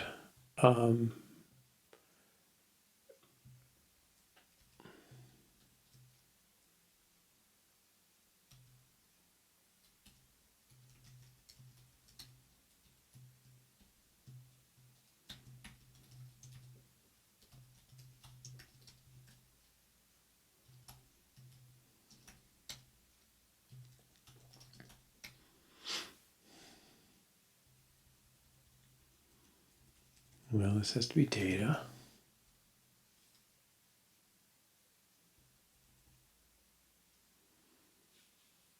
Actually, does it?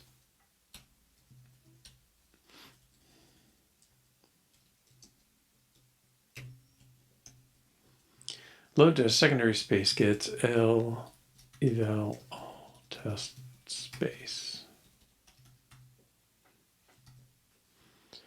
Okay, do we write into it in semicolon?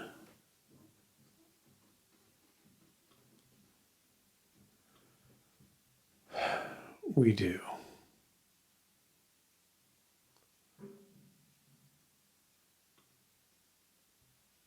So it does have to be data.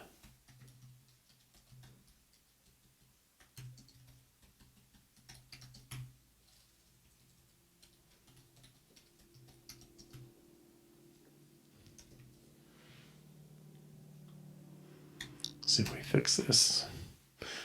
Yeah. Okay. And is that the last thing? For tests. Whoops. Rebel tests.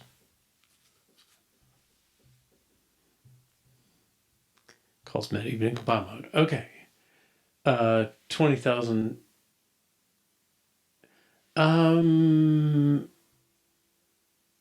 I thought, oh, is it? I guess I'm way too big. 20,000 words then. Okay, so yeah, if they're 8 bytes. Okay.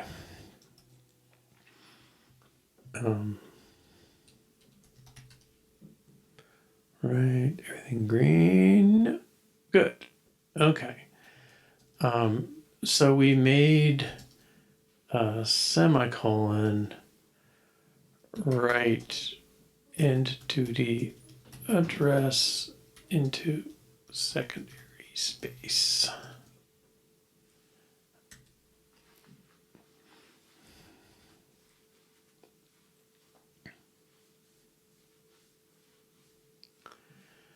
All right.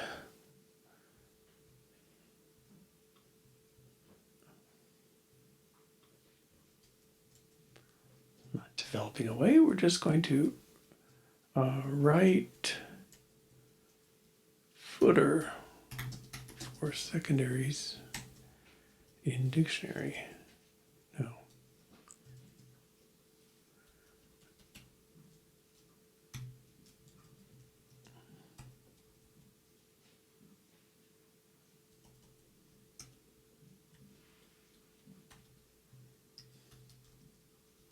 Well, it's kind of compiler.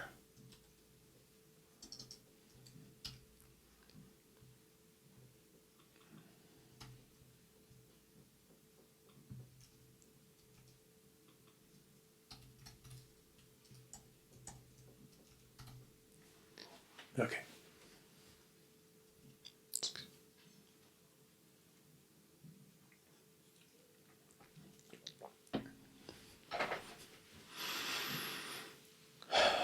All right. So I guess we'll do the header next.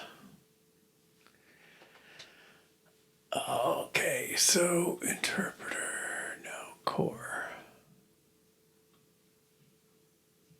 Did I leave stuff commented out? I did.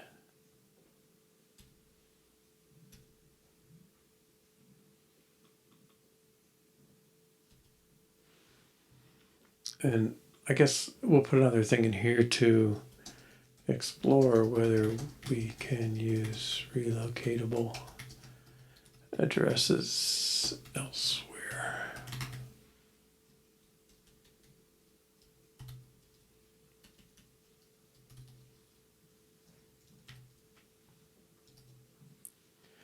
Okay, so the core tests semicolon switches to run mode, semicolon writes N2D. Okay, we want to do colon.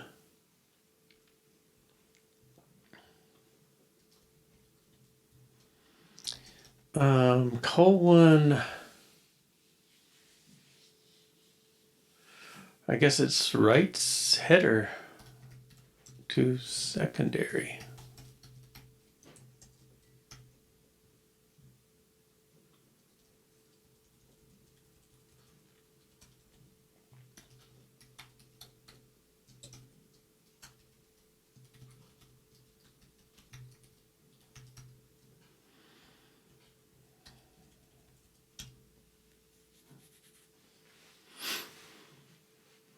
Okay, so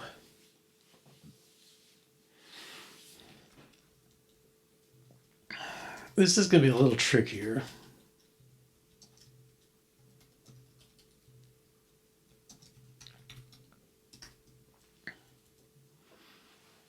Okay, so what I want to do is I want to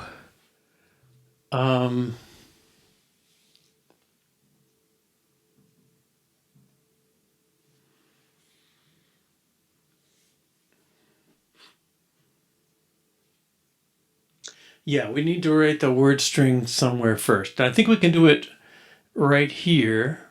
Well, right here, kind of where it says slide subtitle.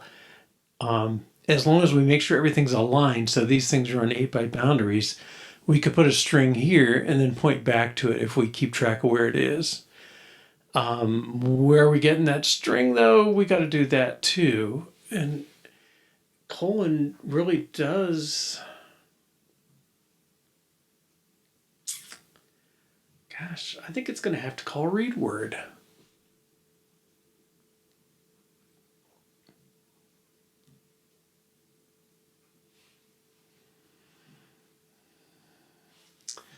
All right, because we're gonna put a string somewhere here. Okay, let's just do that. Colon test string dot ASCII z.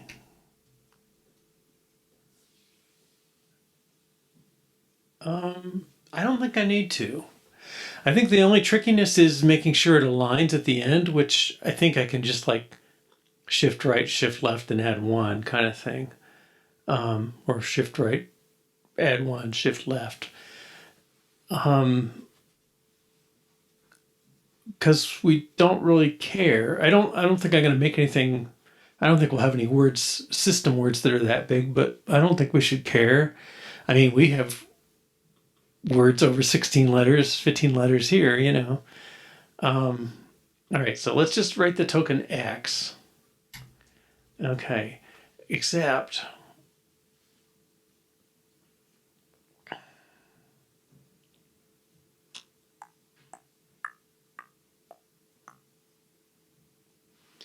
I almost think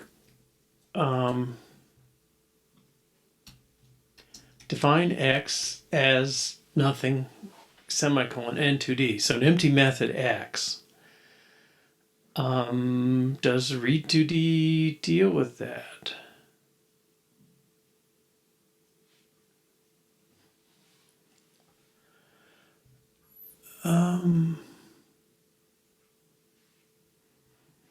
Well, colon. We did another test like that. What was it? Eval REPL test. Right. Oh, that's a header dictionary word. Yeah.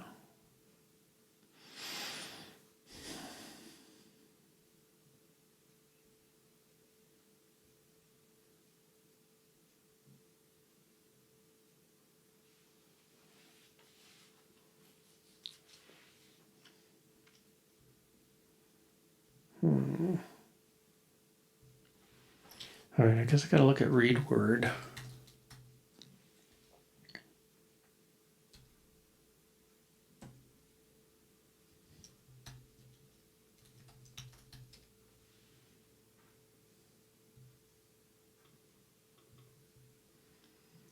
Okay. I guess X. Oh, it gets the next word. Reading new lines if necessary. I really don't want that.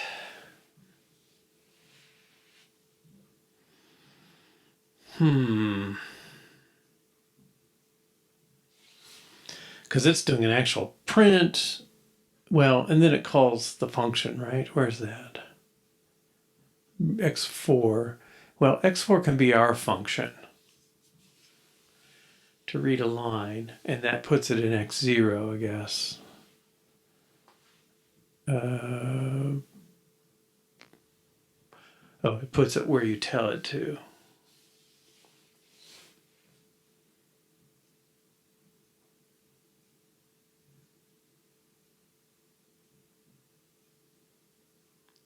Word pointer, X22. Well, I think I can just, as long as I think I can do a string copy. And this read line X4 thing is designed for substitution. So If I call read word with x4 pointing to my reader, then I think I'm okay. Core test.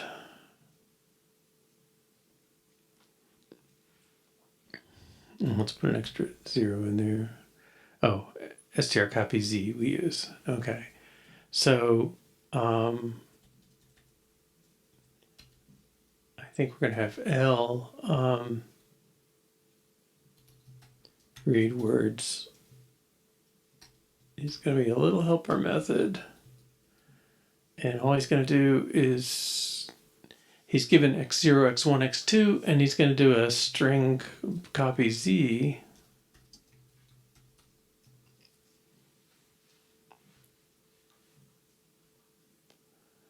And what does string copy z return?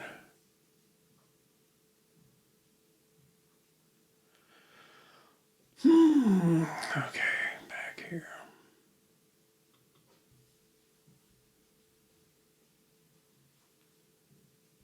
Oh, it doesn't need to do anything. Okay, because it just writes it to the buffer where you tell it to. X0 is source, X1 is target. I think we just need to move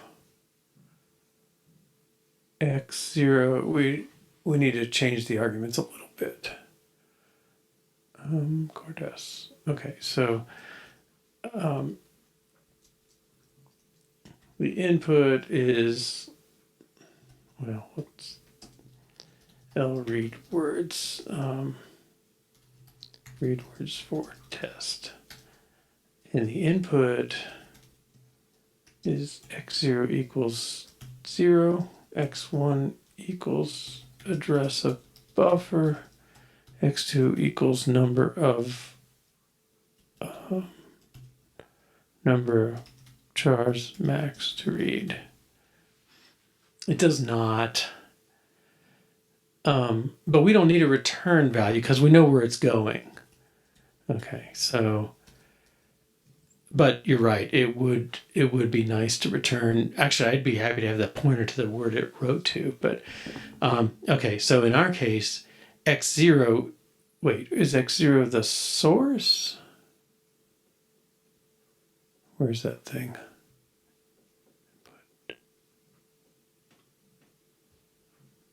X0 is the source where we want to copy from. X1 is the target. Okay, that's doable.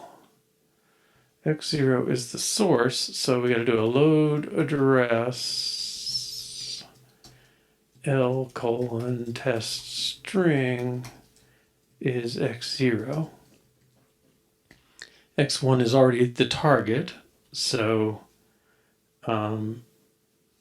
we do that.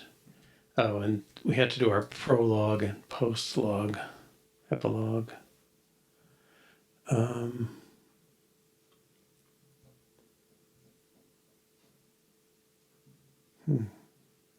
These don't need that, huh? There we go.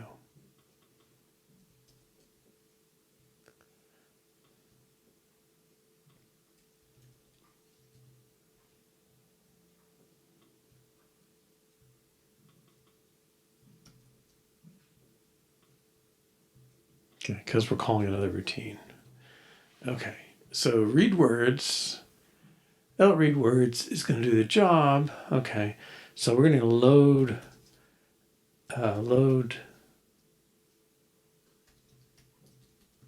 Is it load address?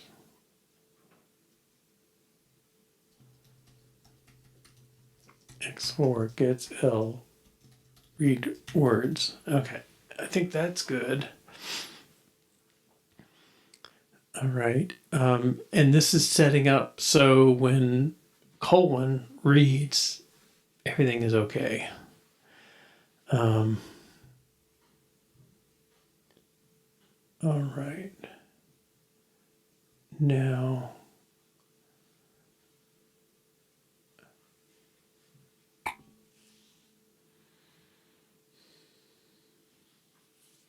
I don't know if it needs the colon here. I think it just needs the string.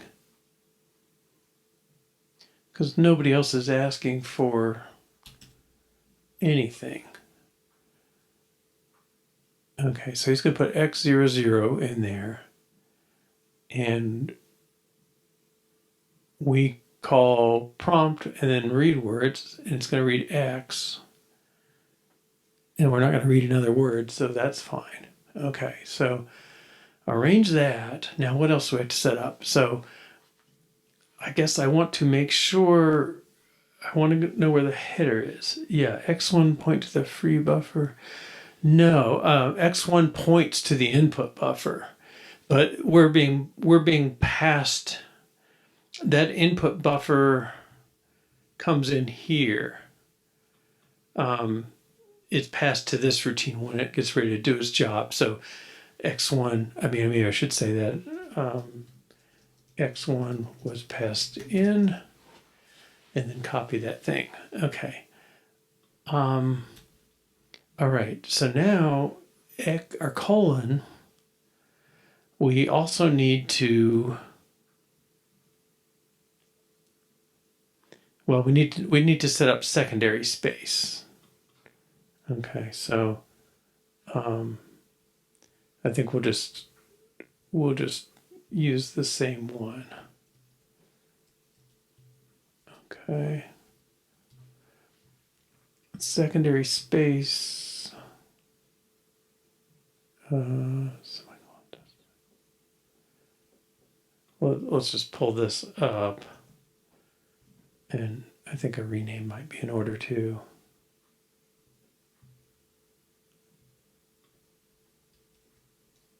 Well, that's part of this test.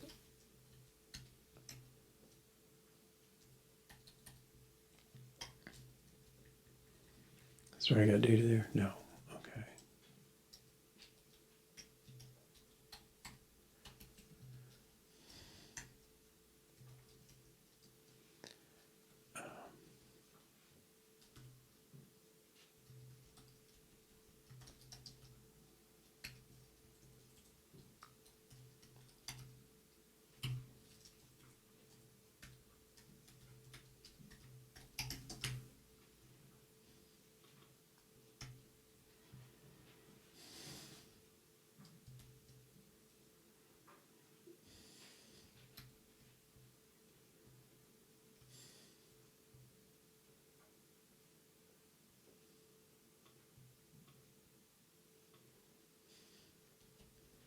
Let's call this L test secondary area.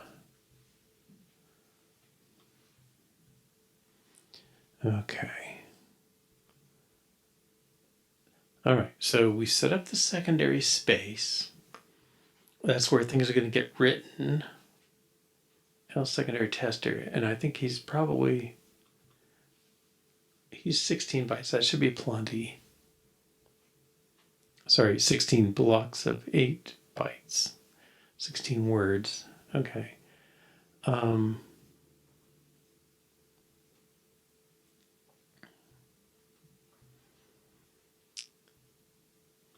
right. Secondary space, read words. Okay. The act has to be BL2 colon. And then the assertions. All right.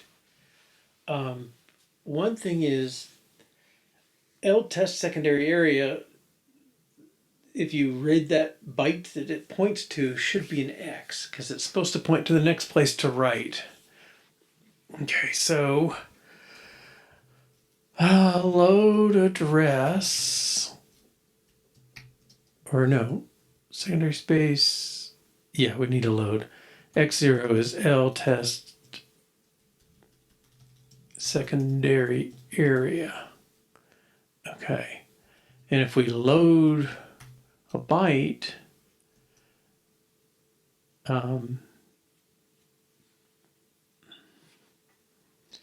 W0 from the contents, or the location of X0. Okay, that should be the letter X. And let's add 1 so we can keep loading. Oh no, maybe I don't care. I guess I'm not going to care. Okay, and then load byte.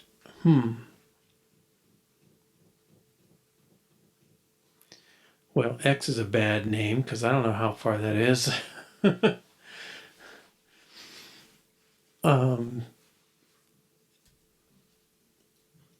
Well, I guess I gotta look it up anyway. Okay. Oh, no, I can do this easier.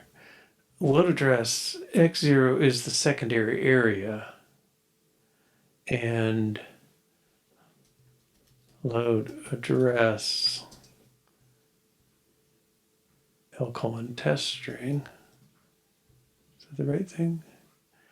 L:(test string.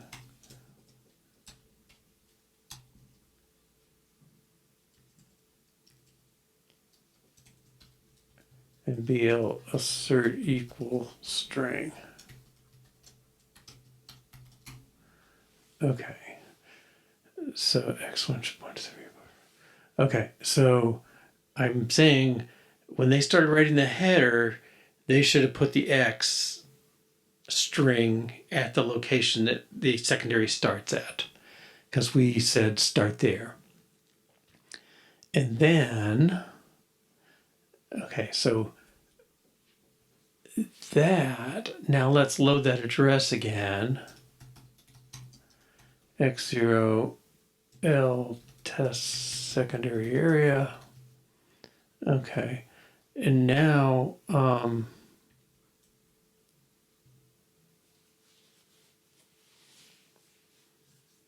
want to check that.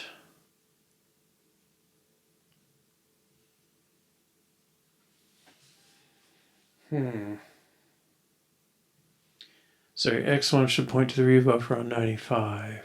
Oh, sorry. I don't think so. I think this is our free buffer here.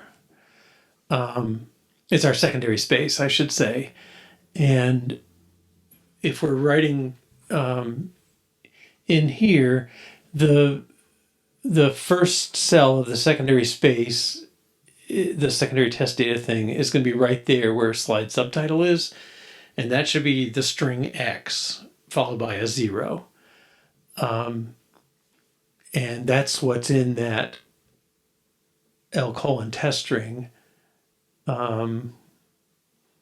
because that's the thing that our read routine returns. So it should have copied that to the input buffer. Yeah, I know it should copy that colon should force a read, which copies that to the input buffer, and then colon's job is to use string copy to copy that to the secondary area. So if it's done its job, I should see an X there, and the string X by itself. Well, maybe I should take XYZ. No, let's take XY. Okay, so I should see the string XY followed by a space in the C thing. So, yeah, colon's job is copy that in, and then secondary space. Well, I think let's get this done. Okay, so if we can do that first step, all right, and then the future assertions are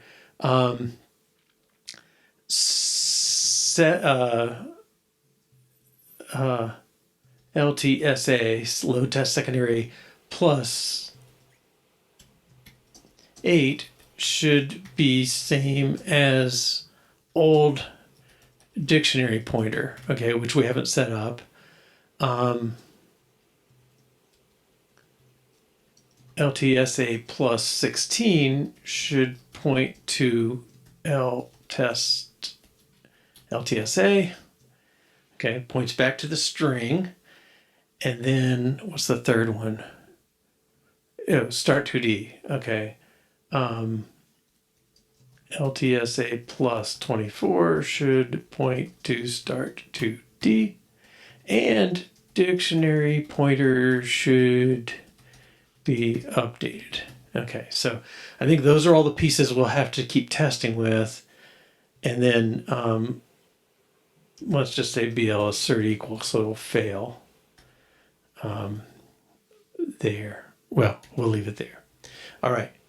This test will fail because we set up secondary space. We need a dictionary pointer, but first we got to get the string in. So let's just see if it does that. Okay, so sorry, save. Pretty assert equals string not referenced. Into macros.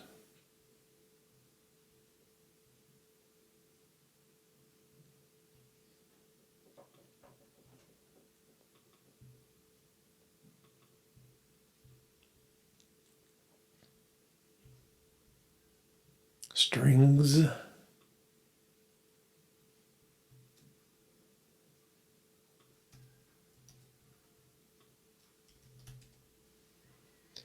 Okay, right. X0 gets.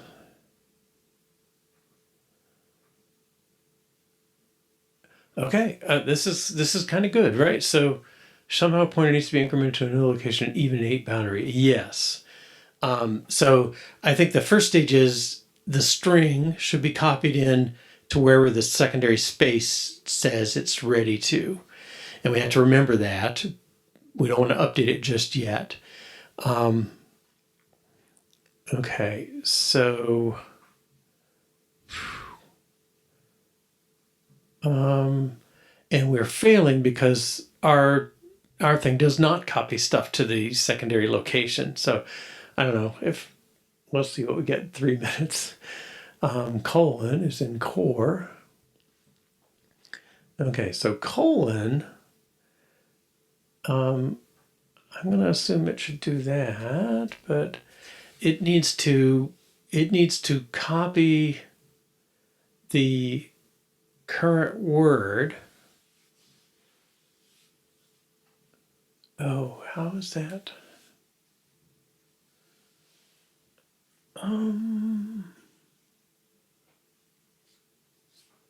Maybe our test is not going to be ready. Right, because how's X4 going to get set to go to read word?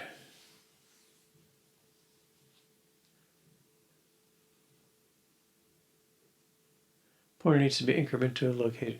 Yeah, so I think if I can, so the memory in front, so, well, let's say this is our previous word. We're going to follow it with free space points here at the start. We're going to put the new word here in where free space is, and then round off the free space pointer to the whole, to an 8-byte boundary, and then start putting link to previous address of name, which is back a few cells, and address of start 2D. So pointer increment to a location. Yeah. So once we have this header cell set up, then it's the job of our compiler to. I mean, we have this routine for that. We have a pointer to compiler routine. That thing has to move, do the add secondary. It's going to, instead of running the word, it's going to look it up in the dictionary and say, oh, thank you, that's the word address. I'm going to copy that into the secondary. So, no, colon sets mode and creates the header. Probably should say that here. Colon. I'll get there eventually. Colon does that. Semicolon does that. And this is really, I guess, is it eval all is going to make sure it happens. I don't know who actually does it now. So colon will set the mode. Well, this is the last thing it needs to do. Set mode to compile mode.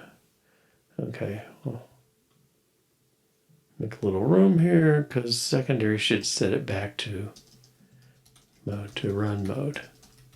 Okay, so yeah, they're kind of the bookends on the mode, but they also have to create the header and what I'm calling the footer.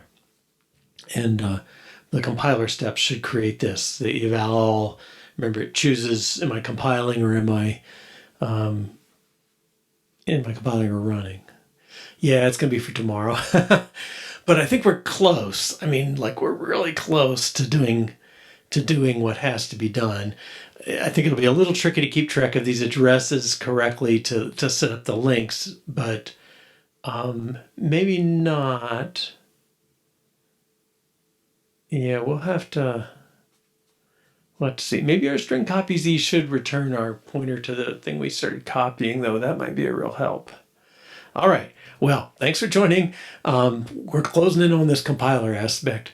I think we'll pick up there tomorrow, 2 to 4:30 p.m. Eastern Time, 6 to 8:30 p.m. UTC, and have a good evening. Thanks for your help. Bye-bye.